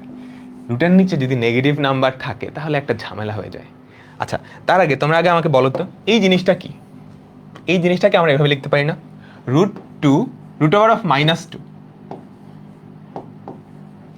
√-2, এই জিনিসটাকে আমরা কি লিখতে পারি বলো তো? √2i, এটা কিন্তু আমরা লিখতে পারি, তাই না? ভেতরে একটা -1 ছিল, -1টাকে তুমি যদি রুটের বাইরে আনো তাহলে কি i হয়ে যাবে, তাই না? এটা তো বুঝতে পারতেছো। রুটের ভিতরে একটা নেগেটিভ গুণ আকারে আছে, নেগেটিভ মানে -1 গুণ আকারে আছে, ওই মাইনাসটা আমরা বাইরে আনলে কি i হয়ে যায়। আচ্ছা, এখন এই জিনিসটা আসলে ভুল কোথায়? এই জিনিসটা আসলে ভুল কোথায় ওইটা দেখানোর জন্য আমরা আরেকটা জিনিস দেখি। i² এর ভ্যালুটা আমরা বের করছি না? i² এর ভ্যালুটা আমরা বের করছি না? i² এর ভ্যালু কত বলো তো? -1, আমরা দেখে আসছি। আচ্ছা, এখন i² এটাকে আমরা কি লিখতে পারি? i × i না? i² কে আমরা লিখতে পারি i × i। এখন প্রথম যে i সেটাকে আমি √-1 লিখলাম, দ্বিতীয় যে i সেটাকে আমরা √-1 লিখলাম। বুঝছো কি করছি? এই আইটাকে √-1, এটাকেও √-1 লিখলাম। এখন এইটা যদি ঠিক থাকে, আমরা কি করছি? দুইটা রুটকে কম্বাইন করছি। এই যে এই রুটটা আর এই রুটটা দুইটাকে একটা রুটের ভেতর নিয়ে আসছি। তো √-1 আর √-1 এই দুইটাকে আমি যদি একটা রুটের ভেতর নিয়ে আসি, -1 × -1 হয়। এখন -1 × -1 +1 হয়ে যায় না? -1 × -1 +1 হয়ে যায়, তো কি পড়ে থাকে? √1। √1 মানে কি 1 না? তাইলে আমরা কি প্রমাণ করলাম দেখো তো? i² এর ভ্যালু আমরা প্রমাণ করছি -1, আবার সেম i² ওইটার ভ্যালু প্রমাণ করে দিলাম 1, -1 = 1। কি কাহিনীটাই করলাম, বুঝছো তো? দেখো, এই জিনিসটা যদি ঠিক হয় তাহলে এটাও ঠিক আছে। এখন এটা তো ঠিক নাই, আমি তো বুঝতে পারতেছি, তার মানে এই জিনিসটা আসলে ভুল, কিছু একটা ভুল হয়েছে। কাহিনী বুঝলাম। এখানে আমি যেটা করছি, দুইটা রুটের নিচে নেগেটিভ নাম্বার আছে, এটা দুইটা নেগেটিভ নাম্বারকে একটা রুটের ভেতর নিয়ে আসছে। তো সেটা যদি আমি এখানেও অ্যাপ্লাই করি, এটার ভ্যালু 1 চলে আসতেছে। 1 আর -1 সমান, জীবনেও সমান না। তার মানে একটা গ্যাঞ্জাম করছি। কোথায় গ্যাঞ্জাম করছি? এই যে এখানটায় গ্যাঞ্জাম করছি। আমি দেখো এই দুইটা রুটকে একসাথে কম্বাইন করে ফেলছি না? এইটা করা যাবে না। রুটের নিচে যদি নেগেটিভ নাম্বার থাকে, রুটের নিচে যদি দুইটাই নেগেটিভ নাম্বার থাকে, ওই দুইটা রুটকে তুমি কখনোই কম্বাইন করতে পারবা না। কেন পারবা না বা কিভাবে করতে হয় এই জিনিসটা আমরা এখন দেখতেছি। খেয়াল করো, √(a) × √(b) এই জিনিসটা তুমি √(ab) দুইটা রুটকে কম্বাইন করে লিখতে পারবা। কখন লিখতে পারবা? যখন a আর b দুইটা একসাথে নেগেটিভ না হয়। কাহিনী বুঝছো? দুইটা রুটকে তুমি তখনই কম্বাইন করতে পারবা যখন a আর b দুইটা একসাথে নেগেটিভ না হয়। অর্থাৎ ধরো a আর b, a এর চিহ্ন যদি পজিটিভ, b এর চিহ্ন পজিটিভ, তুমি এটা লিখতে পারবা। ফর এক্সাম্পল, আমরা √2 × √3 এটাকে লিখতে পারবো √6, কোনো সমস্যা হবে না। একটা নেগেটিভ একটা পজিটিভ, a এর ভ্যালু নেগেটিভ, b এর ভ্যালু পজিটিভ, √-2 × √3, সেক্ষেত্রে আমরা এই দুইটা কম্বাইন করতে পারবো। এটাকে যদি কম্বাইন করো, যেটা পড়ে থাকবে সেটা হচ্ছে √-6। এই দুইটা কম্বাইন করা যাবে। a পজিটিভ, b নেগেটিভ, √2 × √-3, এই ক্ষেত্রেও আমি এই দুইটা রুটকে একসাথে নিয়ে আসতে পারবো। বুঝছো? দুইটা রুটকে একসাথে কম্বাইন করে দিলাম, তাহলে √-6 থাকে। কিন্তু ঝামেলা তখনই হবে যখন a আর b দুইটা একসাথে নেগেটিভ হয়ে যাবে। কাহিনী বুঝছো? √a × √b, ঝামেলা তখনই হবে √a × √b, এইটা ইকুয়ালস টু, আর এইটা তুমি লিখতে পারবে না যখন a আর b দুইটা একসাথে নেগেটিভ হয়ে যাবে। তখন তোমাকে যেটা লিখতে হবে সেটা হচ্ছে নেগেটিভ √(ab). কেন? এটা একটু পরেই আসতেছি। দুটাই যদি নেগেটিভ হয়, √(a × √(b) এটাকে কম্বাইন করে তুমি কখনোই এটা লিখতে পারবে না। ফর এক্সাম্পল, √-2 × √-3,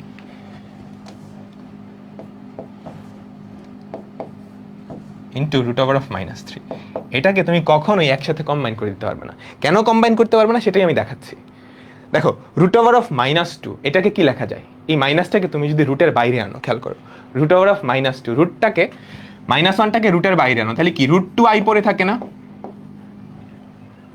এই যে √2, এটাকে আমি এই জিনিসটা লিখলাম, রুটের নিচে একটা নেগেটিভ সাইন আছে, ওই নেগেটিভটাকে জাস্ট বাইরে নিয়ে আসছি, আনলে এটা হয়। তারপর √-3, ওই রুট নেগেটিভটাকে আমি যদি মাইনাসের বাইরে আনি, মানে মাইনাসটাকে যদি রুটের বাইরে আনি, তাহলে যেটা পরে থাকবে সেটা হচ্ছে √3i। কাহিনী বুঝছো? আমি দুইটা মাইনাসকেই রুটের বাইরে আনছি। এখন এই দুইটা গুণ করো, √2√3 ইন্টু i², তাই না? বলো তো, এই দুইটা যদি গুণ করো তাহলে কি পড়ে থাকে? √2 ইন্টু √3 ইন্টু i²। √2√3 গুণ করলে কি হয়? √6। i² এর ভ্যালু কত? -1। তার মানে এই জিনিসটা যেটা পড়ে থাকলো সেটা হচ্ছে -√6। এই জিনিসটা যেটা পড়ে থাকলো সেটা হচ্ছে -√6। দেখো, তখন তুমি কিন্তু এই জিনিসটাই -√ab মাইনাস এটা ইন্টু এটা যদি করো তাহলে মাইনাস এটা আছে। বুঝলাম সবাই?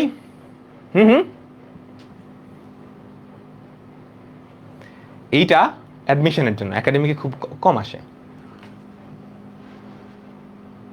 এই সবাই কি বুঝলাম? দুইটা রুটকে তুমি তখনই কম্বাইন করতে পারবা যখন দুইটা একসাথে নেগেটিভ না হয়। একসাথে নেগেটিভ হলে ওটা কম্বাইন করতে পারবে না। কেন? ওই যে আই এসে গ্যাঞ্জাম করে, দুইটাই একসাথে গুণ হয়ে যাইতো। ঠিক আছে, তুমি চাইলে এগুলো আয়ের মাধ্যমে প্রকাশ করতে পারো। খেয়াল করো, √2, এই যে √3, এটাকে কি লেখা যায়? √2i ইন্টু 3, √3, √6i হবে না? এটাও কিন্তু √6i, এটাও কিন্তু √6i। ঠিক আছে? আচ্ছা, তাহলে এখন বলো তো এটার উত্তর কি হবে? দেখেই আনসার বলো, এটার উত্তর কি হবে?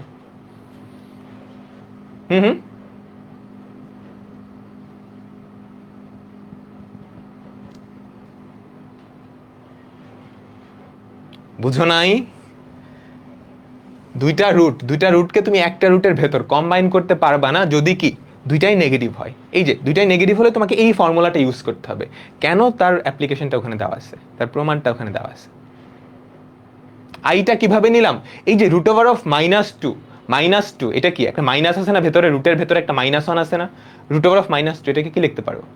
√2 ইন্টু -1। ওই -1টাকে বাইরে আনছি, -1টাকে বাইরে আনলেই কি আই হয়। -1টাকে বাইরে আনলেই কি আই হয়। আচ্ছা, তো যারা ফর্মুলা বুঝছো তারা জানো এটা কি। ডিরেক্টলি তুমি কি করতে পারবা? নেগেটিভ √, এই দুইটা গুণ করে দিবা, -16 ইন্টু -1, যেটা পড়ে থাকে সেটা হচ্ছে নেগেটিভ √16 বা কত? -4। ডিরেক্ট ফর্মুলা অ্যাপ্লাই করছো। তুমি ফর্মুলা অ্যাপ্লাই না করে জটিল সংখ্যার সাহায্যেও করতে পারো। জটিল সংখ্যার সাহায্যে কেমনে করবা? খেয়াল করো, √-16 ইন্টু √-1। খেয়াল করো, √-16, ভেতরে একটা মাইনাস আছে না? রুটের ভেতরে একটা মাইনাস আছে, তো এই যে রুটের ভেতরে একটা মাইনাস আছে, ওই মাইনাসটাকে যদি রুটের বাইরে আনতে চাও সেটা কি আই হয়ে যাবে না? বুঝছো তো? -16 মানে কি? 16-র সাথে একটা -1 গুণাকারে আছে, সেটা রুটের ভেতরে। ওই -1টাকে বাইরে আনলে আই হবে, আই ইন্টু √16। আর এটাও কি আই না? তো এখন √16 এটাকে লেখা যায় 4, আই ইন্টু আই গুণ করলে কত হয়? i²। অ্যান্সার কি? -4। বুঝলাম তো? সবাই কি বুঝছি? তো এর মাধ্যমে আমাদের আয়ের ঘাত এই টপিকটা শেষ। আমরা পরের টপিকে যাচ্ছি। প্রথম টপিকটা আসলে অনেক টাইম চলে গেছে। আয়ের ঘাত এই টপিকটা শেষ।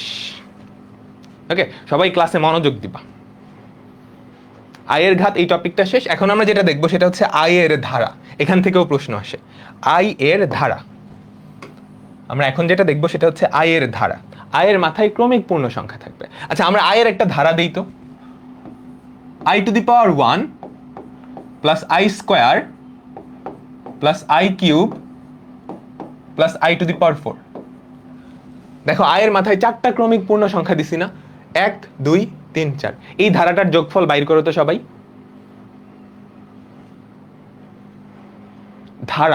ধারা সিকোয়েন্স না। এই ধারাটার যোগফল বাইর করো। খেয়াল করো তো, i⁴ এটা কি আই না? i² এর ভ্যালু কত? -1 না? তারপর i³ এই ভ্যালুটা কত? আমরা দেখে আসছি -i। i⁴ এই ভ্যালুটা কত? +1।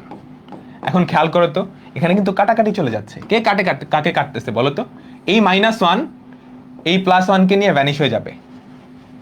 আবার এই i -i কে নিয়ে ভ্যানিশ হয়ে যাবে, তাই না? ও ওকে কাটবে, হলুদটাকে কাটবে, তাই না? তো সবাই কাটাকাটি গিয়ে এই ধারাটার যোগফল কি হয়ে গেল? জিরো হয়ে গেল না? তাই তো আমরা যেটা দেখলাম সেটা হচ্ছে আই এর মাথায় দেখো 1 2 3 4 চারটা ক্রমিক পূর্ণ সংখ্যা আছে। আই এর মাথায় চারটা ক্রমিক পূর্ণ সংখ্যা আছে। এরকম চারটা পদের যোগফল কি জিরো না? এরকম চারটা পদের যোগফল কত? জিরো। আচ্ছা, এখন এখান থেকে আমরা বলতে পারি যদি 1 2 3 4 না থেকে যে কোনো চারটা ক্রমিক পূর্ণ সংখ্যা থাকতো তাইলেও এই যোগফলটা জিরো হইতো। আয়ের মাথায় কি 1 2 3 4 আছে না? আমি বললাম এবার 1 2 3 4 না, যে কোনো চারটা পূর্ণ সংখ্যা ক্রমিক হওয়া লাগবে, মানে পাশাপাশি চারটা পূর্ণ সংখ্যা, সেক্ষেত্রেও রেজাল্টটা জিরো হবে। কেমনে? চিন্তা করো। আমি ধরো আয়ের মাথায় কি দিয়ে শুরু করবো? যে কোনো একটা সংখ্যা বলো, যে কোনো একটা সংখ্যা বলো। 7 দিয়ে শুরু করলাম, আই টু দি পাওয়ার 7। আমি কি নিব? চারটা পদ নিব, কিন্তু পাওয়ারগুলা ক্রমিক পূর্ণ সংখ্যা। খেয়াল করছো? চারটা পদ নিছি, পাওয়ারগুলা ক্রমিক পূর্ণ সংখ্যা। এখন এখান থেকে তুমি যদি I to the power 6 common নাও, সবচেয়ে নিচের যেই ঘাত তার থেকে এক কম, I to the power 6 common নাও, তাহলে কি পড়ে থাকবে বলো তো? প্রথমটা থেকে পড়ে থাকবে আই, পরেরটা থেকে পড়ে থাকবে আই স্কোয়ার, আচ্ছা আই টু দি পাওয়ার 1, পরেরটা থেকে পড়ে থাকবে আই কিউব, পরেরটা হচ্ছে আই টু দি পাওয়ার 4। এখন দেখো তো ব্র্যাকেটের মধ্যে যেই বেচারা আসছে ওর রেজাল্ট তো মাত্রই বাই করছি, জিরো না? এই যে এটা, এই ধারাটার যোগফল কত? এই বেচারার যোগফল যদি জিরো হয়, এই ধারাটার যোগফল কত? I to the power 6 into zero মানে জিরো। তো আই টু দি পাওয়ার 7 থেকে শুরু করছি। কোথা থেকে শুরু করতেছি একদমই ম্যাটার করে না, চারটা ক্রমিক পূর্ণ সংখ্যা হইলেই হয়েছে, ওই চারটা পদের যোগফল শূন্য। তুমি যে কোনো একটা পদ থেকে শুরু করো, ধরো আমি আই টু দি পাওয়ার 101 থেকে শুরু করবো, তোমার জাহান্নাম থেকে শুরু করো, আই টু দি পাওয়ার 101 থেকে শুরু করলাম। কি করতে হবে? চারটা পদ নিতে হবে, পাওয়ারগুলা ক্রমিক পূর্ণ সংখ্যা। 101 প্লাস 102 103 প্লাস 104। এখন এখান থেকে তুমি যদি আই টু দি পাওয়ার সবচেয়ে নিচে যেটা 101 তার থেকে এক কম কমন নাও, তাহলে আই টু দি পাওয়ার 100 যদি কমন নাও, আই টু দি পাওয়ার 100 যদি কমন নাও, তাহলে কি পড়ে থাকবে ভেতরে? আমাদের সেই আগের জিনিসটা, সেই কালপ্রিটটাই পড়ে থাকবে, তাই না? এটার ভ্যালু তো শূন্য, এটার ভ্যালু শূন্য হলে ওরা তুমি যা দিয়ে গুণ করো না কেন ওই রেজাল্টটা কি জিরোই আসবে।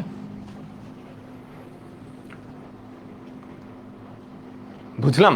নেগেটিভের ক্ষেত্রে অ্যাপ্লাই করা যাবে, ঠিক আছে? নেগেটিভ হলেও হবে, নেগেটিভ হলেও হবে, শর্ত হচ্ছে একটাই, যেখান থেকে শুরু করো আয়ের পাওয়ার চারটা যদি ক্রমিক পূর্ণ সংখ্যা হয়, এরকম চারটা পদের যোগফল সব সময় জিরো হবে, সব সময় জিরো হবে। এই কনসেপ্টটা বুঝছি, এই কনসেপ্টটা বুঝছি। এখন খেয়াল করো তো, আমি যদি 1 থেকে শুরু করি, আমি যদি 1 থেকে শুরু করি, 1 plus I square plus I cube, এটার ভ্যালুও শূন্য হবে। কারণ এই যে 1টাকে তুমি আসলে কি লিখতে পারো বলো তো? 1টাকে লেখা যায় I to the power 0, I তো I to the power 1 plus I square plus I cube. তোমরা বের করে দেখো, এটার রেজাল্টও জিরো আসবে। দেখো আয়ের পাওয়ার কি? চারটা ক্রমিক পূর্ণ সংখ্যা না? 0 1 2 3, চারটা ক্রমিক পূর্ণ সংখ্যা হলেই কি যোগফল জিরো। কাহিনী কি বুঝলাম সবাই? বলো তো।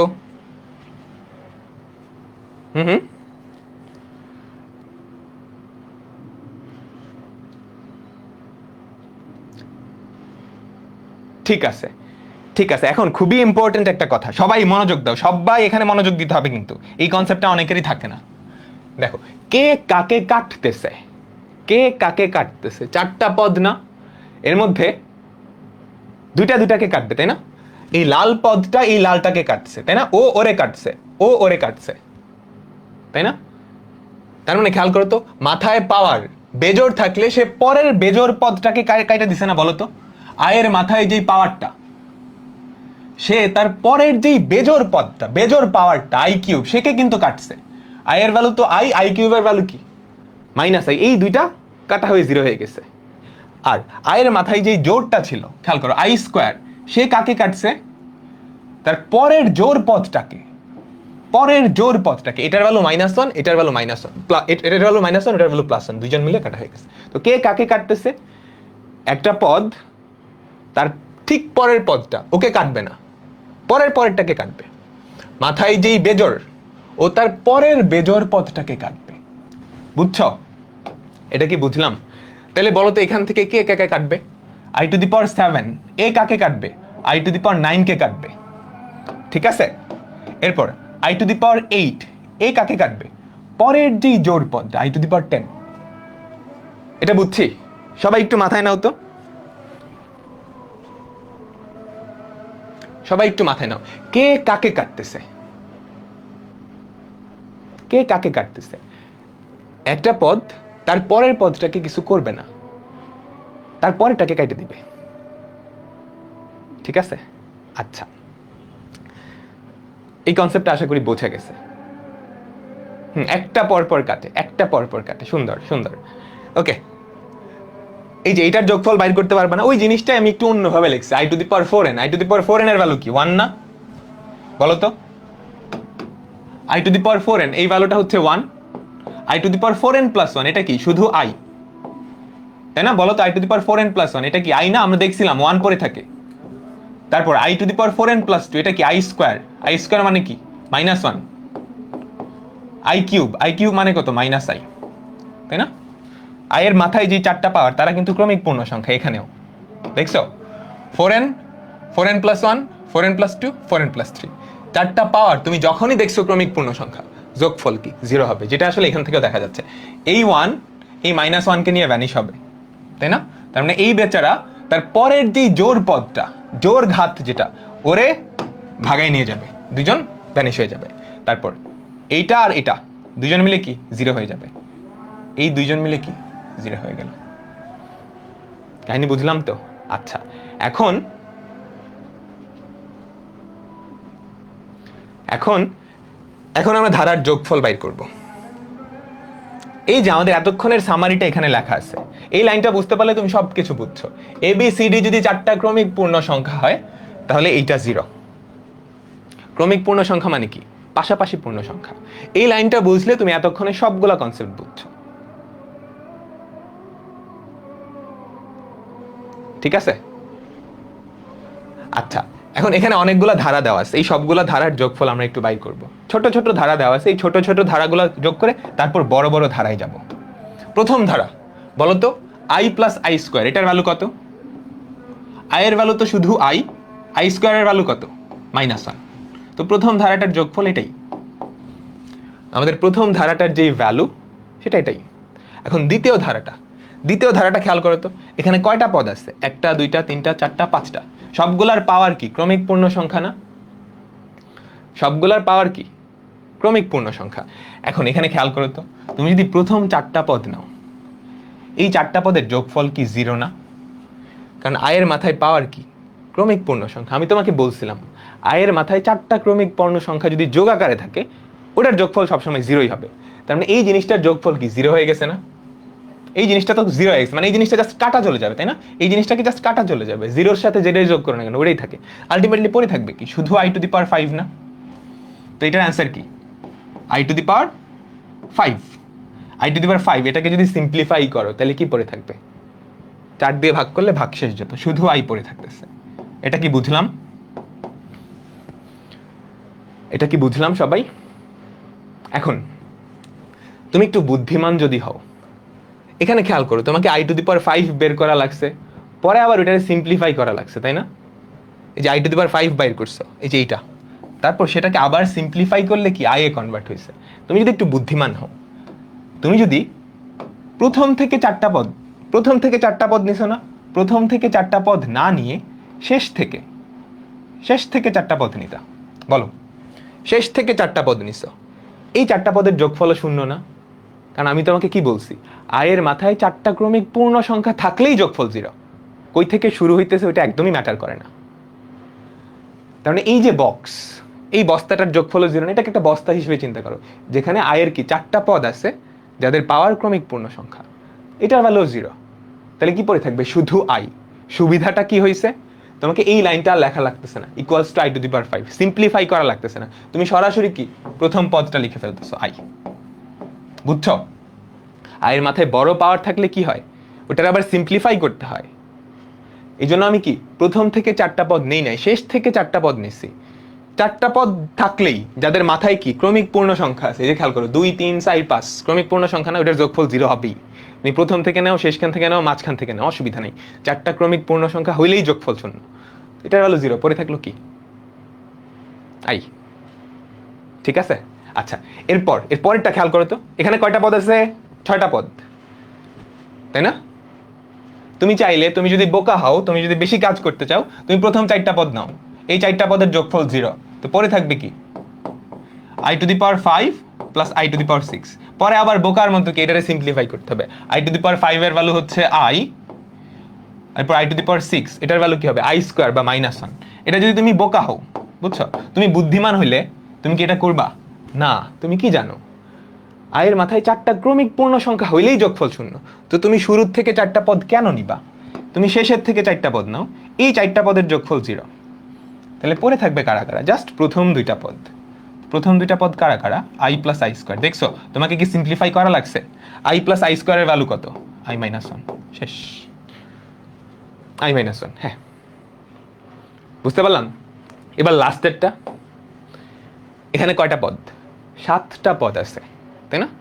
তুমি যদি শেষ থেকে 3টা পদ নাও, এই বক্সের মধ্যে যেটা লিখছি, এই বক্সের মধ্যে যেটা আছে ওর ভ্যালু কত? 0। ওর ভ্যালু হচ্ছে 0। প্রথমে 3টা পদ আছে, এখন তুমি প্রথম 3টা পদ লিখবা। তুমি কি জানো,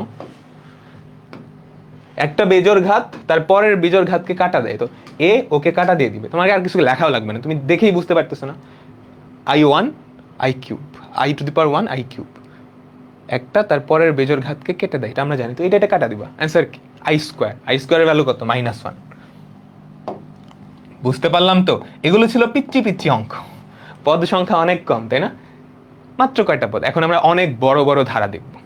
এতটুকু কি সবাই বুঝছি? এতটুকু কি সবাই বুঝছি? এখন আমরা যেটা করব, অনেক বড় বড় ধারা দেখব।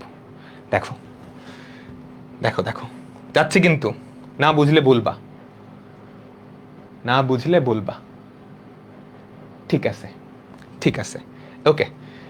এবার ধারাটা খেয়াল করো, i স্কয়ার ইকুয়ালস টু -1, তার মানে i হচ্ছে কি আমাদের ওই জটিল সংখ্যার একক। তোমাকে একটা ধারা বের করতে বলছে, i টু দি পাওয়ার 1 2 3 23 পর্যন্ত গেছে।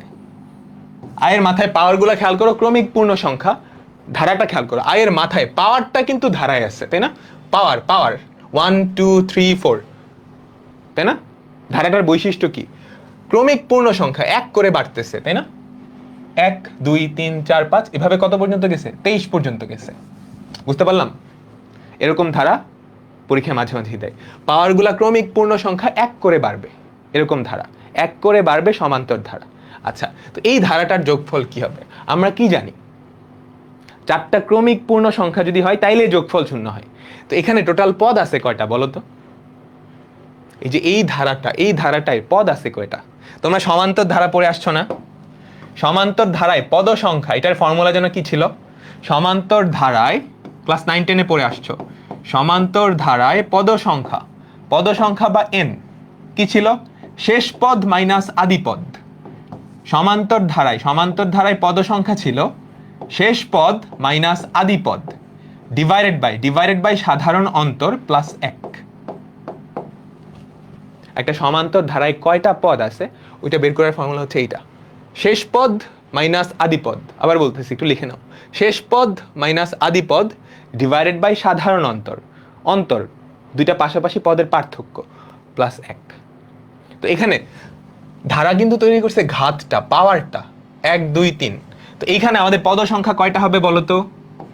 শেষ পদ, পাওয়ারের শেষ পদ কত বলতো? শেষ পদ হচ্ছে 23। এখান থেকে আদি পদ কত? 1।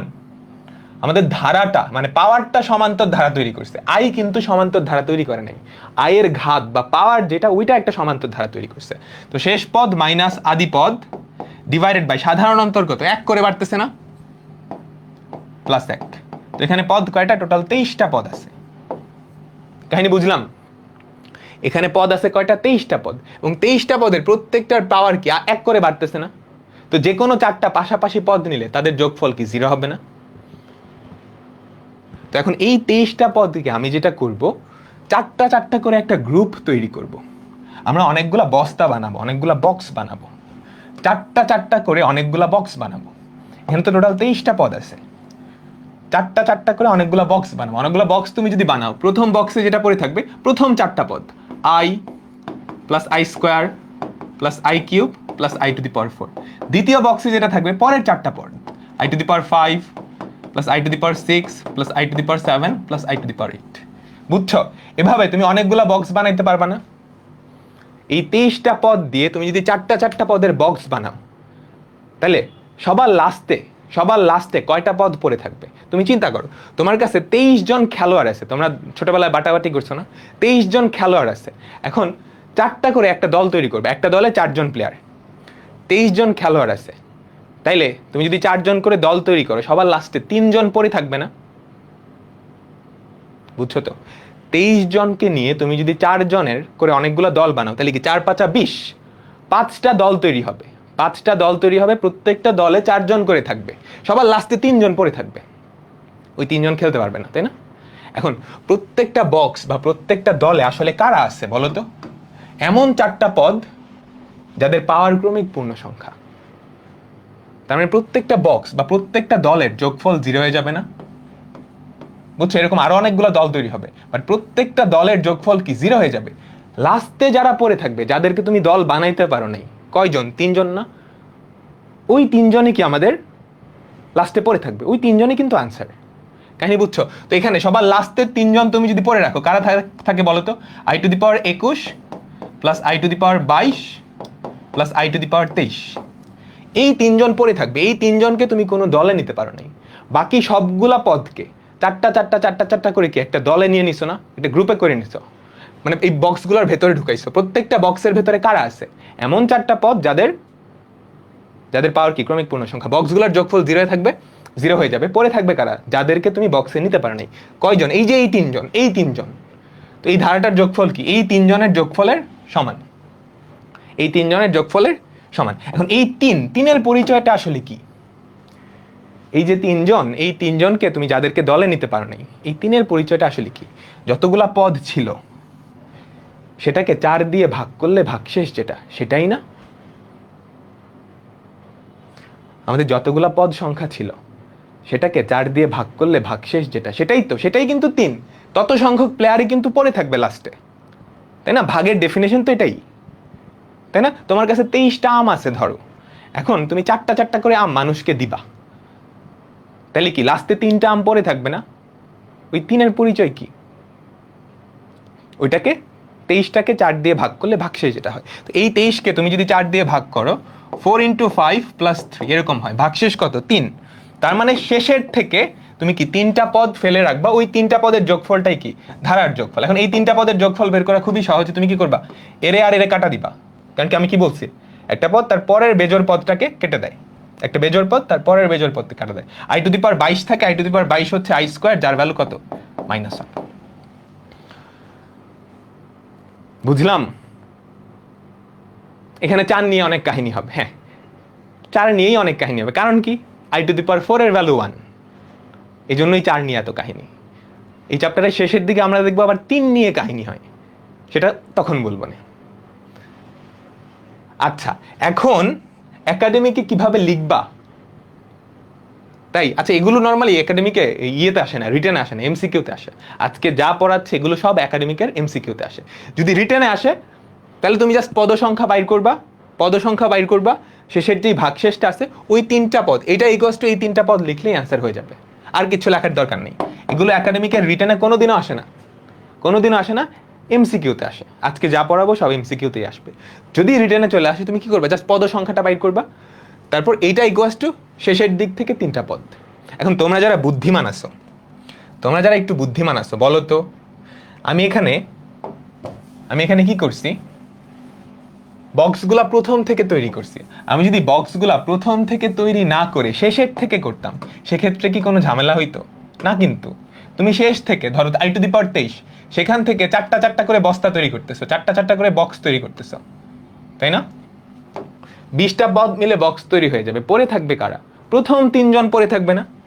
তো আমাদের এই ধারাটার যোগফল আসলে কি? প্রথম 3টা পদের যোগফলের সমান I + I² + I³। এভাবে করলে সুবিধাটা কি? শেষের দিকের পদগুলাকে সিম্পলিফাই করা লাগে, আমরা আগেও দেখছি। এখানে বিশাল পাওয়ার চলে আসছে, 21, 22, 23, এগুলো নিয়ে কাজ করার তো দরকার নেই। তুমি যদি শেষ থেকে চারটা পদ নাও, অসুবিধা নাই তো। চারটা পদই তো, পাওয়ার তো ক্রমিক পূর্ণ সংখ্যাই, এটার ভ্যালুও 0 হবে, এটার ভ্যালুও 0 হবে, এটার ভ্যালুও 0 হবে। পরে থাকবে প্রথম দিকের 3টা পদ। তো প্রথম দিকের 3টা পদে আবার আরো সুন্দর করে কি ও আর ও কাটা যায়, পরে থাকবে আই স্কোয়ারের ভ্যালু কত? -1। সবাই কি বুঝলাম? আমি এখন সুন্দর করে একটা রিক্যাপ করব, তারপর কয়েকটা অঙ্ক করব, সুন্দর করে একটা রিক্যাপ দিব। যারা এটা করছো তারা বুদ্ধিমান। হ্যাঁ, কেতাব স্যারের বই থেকে হোমওয়ার্ক দিব, হ্যাঁ দিব, 2-3টা ক্লাস করে। দেখো আমি আবার তোমাকে বলি, একটা ধারা দেওয়া থাকবে, একটা ধারা দেওয়া থাকবে, ধারায় কি পাওয়ারগুলা ক্রমিক পূর্ণ সংখ্যা হবে। দেখছো এগুলো কিন্তু ক্রমিক পূর্ণ সংখ্যা, 1 2 3 4 5 এভাবে করে বাড়তে থাকবে। যদি ক্রমিক পূর্ণ সংখ্যা না হয় তখন কি করবা, এটা পরে দেখবো। আপাতত আমরা যেই ধারাগুলা দেখতেছি সেখানে পাওয়ারগুলা কি ক্রমিক পূর্ণ সংখ্যা, 1 করে বাড়বে, 1 করে বাড়বে। তুমি যেটা করবা পদ সংখ্যা বাইর করবা। সমান্তর ধারার ফর্মুলা দিয়ে কি পদ সংখ্যা বাইর করবে। এখানে কয়টা পদ? 23টা পদ, 23টা পদ। এই পদ সংখ্যাকে 4 দিয়ে ভাগ করবা, ভাগশেষ যেটা পড়ে থাকবে আমাদের ততগুলা পদ শুরুর দিক থেকে একদম প্রথম দিক থেকে ঠিক ততগুলা পদ রেখে দিবা, বাকিগুলার যোগফল 0 হয়ে যাবে। কারণ বাকিগুলা কি তুমি এরকম বক্স তৈরি করতে পারবা তো, যেখানে প্রত্যেকটা বক্সে 4টা করে ক্রমিক পূর্ণ সংখ্যা থাকবে। তোমার কাজ খুবই সহজ, এই ধারাটায় পদ সংখ্যা বাইর করবা, এক লাইনে বের হয়ে যাবে। তারপর ওইটাকে 4 দিয়ে ভাগ করবা, ভাগশেষ যেটা পড়ে থাকবে তুমি শুরুর দিক থেকে ততগুলা পদের যোগফল বাইর করে দেবে, ওইটাই অ্যান্সার। বুঝছো? এটাই হচ্ছে প্রসেস। এখন কেন এরকম করতে হয় ওটাই আমি এতক্ষণ ধরে তোমাদের বুঝাইলাম, বুঝছো তো, তাই না?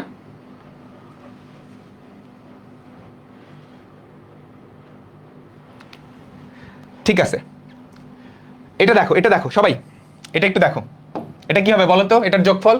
এখানে যেই ধারাটা শুরু হয়েছে কই থেকে? 1 থেকে না? 1 মানে কি? i⁻0। 1 মানে কত? i⁻0। 1 মানে হচ্ছে i⁻0। এখানে পদ সংখ্যা কয়টা বলো তো? এখানে পদ সংখ্যা কয়টা? এখানে আমাদের পদ সংখ্যা হচ্ছে শেষ পদ মাইনাস আদি পদ। শেষ পদ কত বলো? শেষ পদ হচ্ছে 202। শেষ পদ মাইনাস আদি পদ, আদি পদ কত? আদি পদ কত? 0। শেষ পদ মাইনাস আদি পদ ডিভাইডেড বাই সাধারণ অন্তর, ডিভাইডেড বাই সাধারণ অন্তর প্লাস 1। এখানে পদ সংখ্যা কয়টা বলো তো? 203টা। এখন এই পদ সংখ্যাকে তুমি 4 দিয়ে ভাগ করবা, ভাগশেষ যেটা পড়ে থাকবে শুরুর দিক থেকে ততগুলা পদ রেখে দিবা, বাকিগুলার যোগফল 0 হয়ে যাবে। কারণ বাকি পদগুলো তুমি কি 4টা করে গ্রুপ তৈরি করতে পারবা, বক্স তৈরি করতে পারবা। ওই বক্সগুলোর সবার রেজাল্ট যোগফল 0 হবে, কারণ ওই বক্সগুলাই কি আছে? 4টা ক্রমিক পূর্ণ সংখ্যা যোগ আকারে আছে, আয়ের মাথায় 4টা ক্রমিক পূর্ণ সংখ্যা। তো এটাকে তুমি যদি 4 দিয়ে ভাগ করো, ভাগশেষ যেটা পড়ে থাকবে সেটা হচ্ছে, এটাকে এভাবে লিখতে পারো 4 × 50, ভাগফল হবে 50 আর ভাগশেষ হবে 3। তার মানে এটার রেজাল্ট কি হবে? প্রথম 3টা পদ। এগুলো একাডেমিকের রিটেনে আসবে না, যদি রিটেনে আসে তুমি জাস্ট এতটুকু লিখে এটা ইকুয়ালস টু কি লিখবা? 1 + i + i², বাকিগুলোর যোগফল 0, এভাবে 0 দিয়ে দিবা, ঠিক আছে? তারপর খেয়াল করো, এখান থেকে আমাদের এই বেচারা আর এই বেচারা কাটা যাবে, পরে থাকবে i। আমাদের রেজাল্ট কি? i।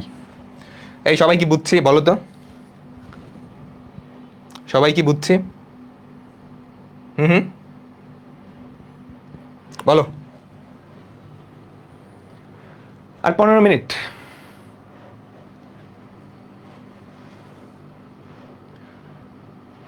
ওকে, একদম ক্লিয়ার। এটা করো, না করলে মাইর হবে কিন্তু।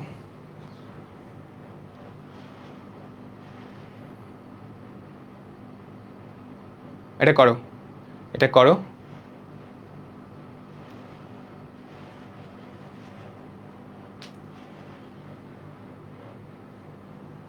এটা যদি না বুঝতে পারো তাহলে এই ক্লাসটা তুমি আবার রিপিট করবা, বুঝছো?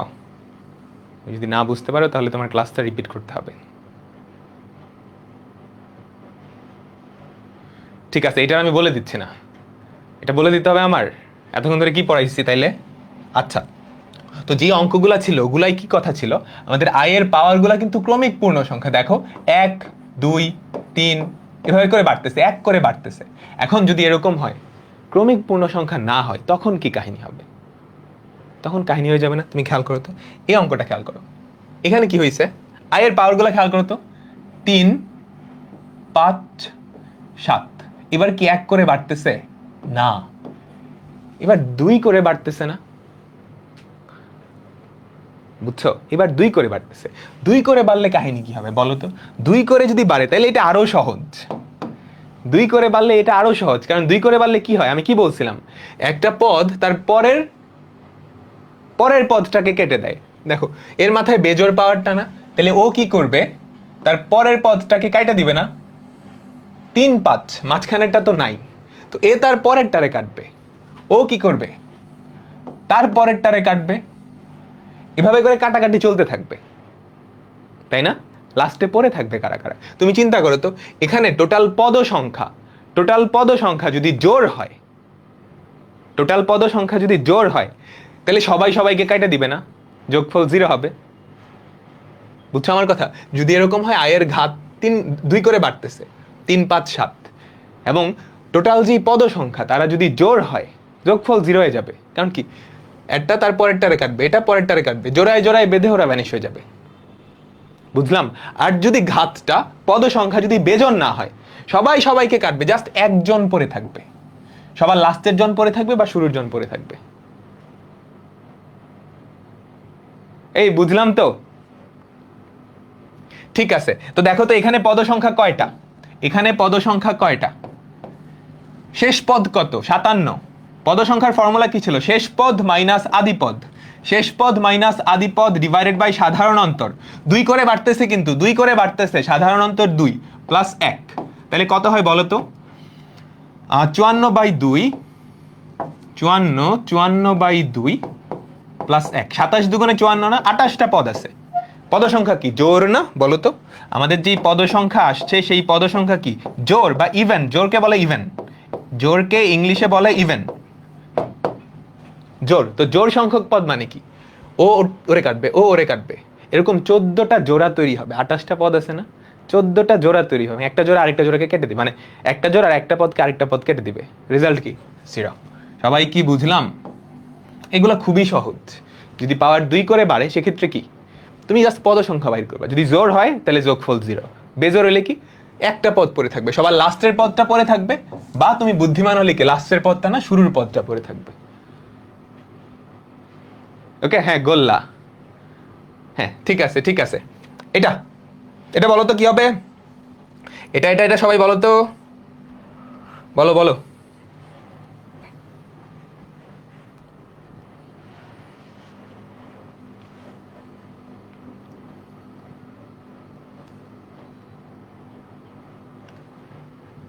এই এটা 0 কেন লিখতেছো? এখানে পদ সংখ্যা কয়টা বলো তো? শেষ পদ কত, আমাদের পদ সংখ্যা ফার্স্টে বাইর করতে হবে। শেষ পদ হচ্ছে 100, আদিপদ কত 6 ডিভাইডেড বাই 2 প্লাস 1। তো শেষ পদ মাইনাস আদিপদ, 100 মাইনাস 6 কত, 94। 94 কে 2 দিয়ে ভাগ করলে এটাও 0 হয়ে যেতেছে, এটাও 0 হয়ে যেতেছে। কি ব্যাপার, আমি তো এটা চাই নাই, আমি তো এটা 48। আচ্ছা এখানে পদ সংখ্যা হচ্ছে 48, তো এটার যোগফল হলো 0। আচ্ছা কি আর করার, আমরা আরেকটা অঙ্ক দিই, এটা করো। এবার লাস্টে আর 57 না, লাস্টে হচ্ছে 55, এটার যোগফল কত হবে বলো? লাস্টে হচ্ছে 55, এটার যোগফল কত হবে? এখানে পদ সংখ্যা কয়টা বলো তো? আগেরটা থেকে একটা কম, তাই না? প্রথমে যেটা করাইছিলাম ওখান থেকে একটা কম, 55 মাইনাস 3 ডিভাইডেড বাই 2 প্লাস 1, তাই তো? 26 আর 1 27, 27টা পদ। তো 27টা পদ তার মানে কি বেজন না, তাই তো? বেজোড় যদি হয় তুমি সবার লাস্টের পদটা রেখে দিবা, বা কি করবা, সবার শুরুর দিকের পদটা রেখে দিবা, ওকে ফেলে রাখবা, বাকিগুলা কিন্তু 0 হয়ে যাবে, তাই না? তুমি যদি এখান থেকে খেয়াল করো, তুমি যদি এই দিক থেকে খেয়াল করো, এটার পরে বাকি যে সমস্ত পদ আছে সবগুলা কি একটা তার পাশেরটারে কাটতে থাকবে কাটতে থাকবে কাটতে থাকবে। তো এই লালের ডান দিকে কয়টা পদ আছে? 26টা পদ, জোড় সংখ্যক, সবাই সবাই কাটা নিয়ে ভ্যানিশ হয়ে যাবে, ও একা একা পড়ে থাকবে, ওই জয়ী হবে, তাই না? বাকি সবাই হেরে যাবে। এর অ্যান্সার হচ্ছে i কিউব বা -i। বুঝাতে পারলাম? হুম হুম হুম, সবাই কি বুঝলাম? হ্যাঁ সবাই পারছো, সবাই পারছো। ঠিক আছে ঠিক আছে, এবার একটা কঠিন অঙ্কে যাব। পারবা তোমরা, অনেকেই পারবা, একটু ট্রাই করো তো, 30 সেকেন্ড, দেখি কয়জন পারো। নামে কঠিন অঙ্ক কিন্তু একদম সহজ।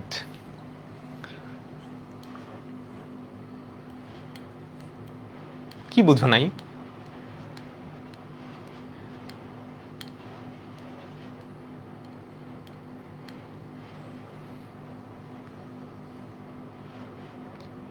বলো তো এটা কি হবে, দেখি কয়জন পারো। হ্যাঁ আমি অনেকগুলো অ্যান্সার দেখতে, একজন একজন লিখছে। রুমানা পারভিন, তোমার অ্যান্সারটা মনে হয় ঠিক আছে।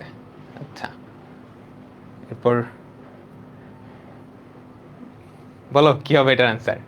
সহজ কিন্তু সহজভাবে চিন্তা করতে হবে, কনসেপ্ট দিয়ে চিন্তা করতে হবে।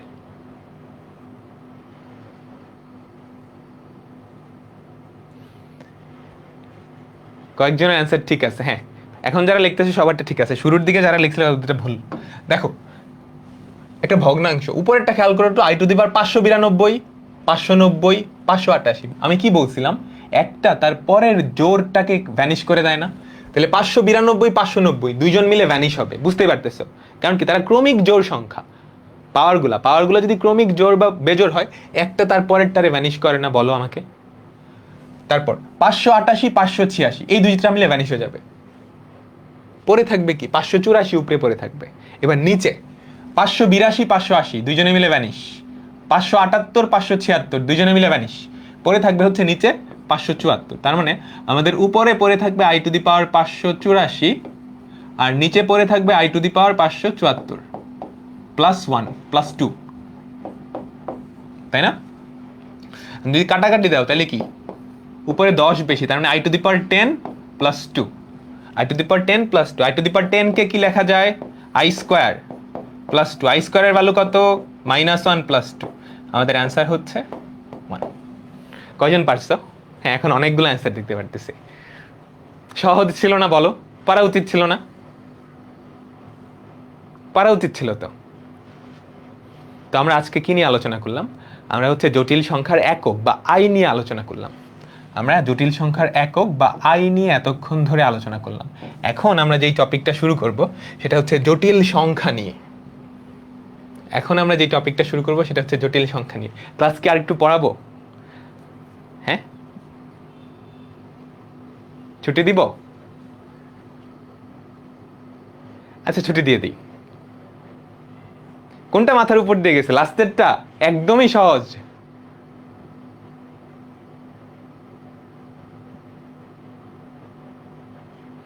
ঠিক আছে আমি ছুটি দিয়ে দিচ্ছি, নামাজের সময় হয়ে গেছে। তো তো তোমরা যারা নামাজে যাবা, নামাজে যাও।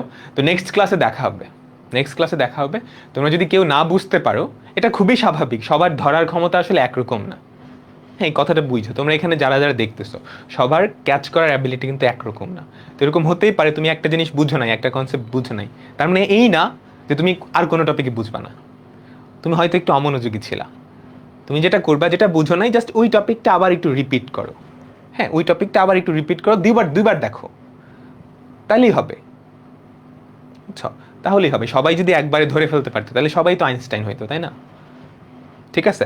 তো একটা জিনিস না বুঝলে ঘাবড়ানোর কিছু নাই, তোমাকে চেষ্টা করতে হবে, চেষ্টা করাটাই মেইন। আর আমি এমনভাবে বুঝাচ্ছি তুমি যেই হও না কেন বুঝতে পারবা, এটা নিয়ে প্যারা খাওয়ার কিচ্ছু নাই। ওকে ঠিক আছে। তো আজকের মতো আমরা এখানেই ক্লাসটা শেষ করতেছি, নেক্সট ক্লাসে দেখা যাবে। আজকে হোমওয়ার্ক দিব না, আসলে হোমওয়ার্ক দেওয়ার মতো এখনো কিছু পড়াইনি, আমরা জাস্ট জটিল সংখ্যার সূচনা করছি। ঠিক আছে, কালকের ক্লাসটা 2টা বা 3টা ক্লাস পরে আমরা হোমওয়ার্ক দিব, 2টা বা 3টা ক্লাস পরে আমরা হোমওয়ার্ক দিব। ঠিক আছে, তো দেখা হচ্ছে সামনের ক্লাসে, শুক্রবার দেখা হবে, শুক্রবার দেখা হবে। আল্লাহ হাফেজ, আল্লাহ হাফেজ। ঠিক আছে সবাই পড়াশোনা কইরো কিন্তু। এখন পড়াশোনা করার সময় আরেকটা কথা, তোমরা সবাই ভাবো যে অ্যাডমিশন টাইমে অ্যাডমিশনের প্রিপারেশন নিতে হয়, ব্যাপারটা মোটেও এরকম না। অ্যাডমিশন কিসের উপরে হয়? তোমাদের এইচএসসি সিলেবাসের উপরেই তো হয়। তুমি যদি এইচএসসিতে ভালো করে পড়ো, ওটা কিন্তু অ্যাডমিশনের জন্য প্রিপারেশন হয়েই যাবে। তুমি এইচএসসিতে যদি ভালো করে পড়ো, অ্যাডমিশনের প্রিপারেশন 90% হয়ে যাবে, বিশ্বাস করো। তো এইচএসসিতে ফাঁকিবাজি করো না, দেখবে অ্যাডমিশন টাইমটা তোমার জন্য একদম ইজি হয়ে গেছে। আমি নিজের এক্সপিরিয়েন্স থেকে বলতেছি। তুমি যদি এইচএসসিটা ভালো করে পড়ো তাহলে অ্যাডমিশন টাইমে তোমার উপর দিয়ে কোনো প্রেশারই যাবে না। তুমি যদি ফাঁকিবাজি করো তখন একদম খবর হয়ে যাবে। তো পড়াশোনা করো। আল্লাহ হাফেজ।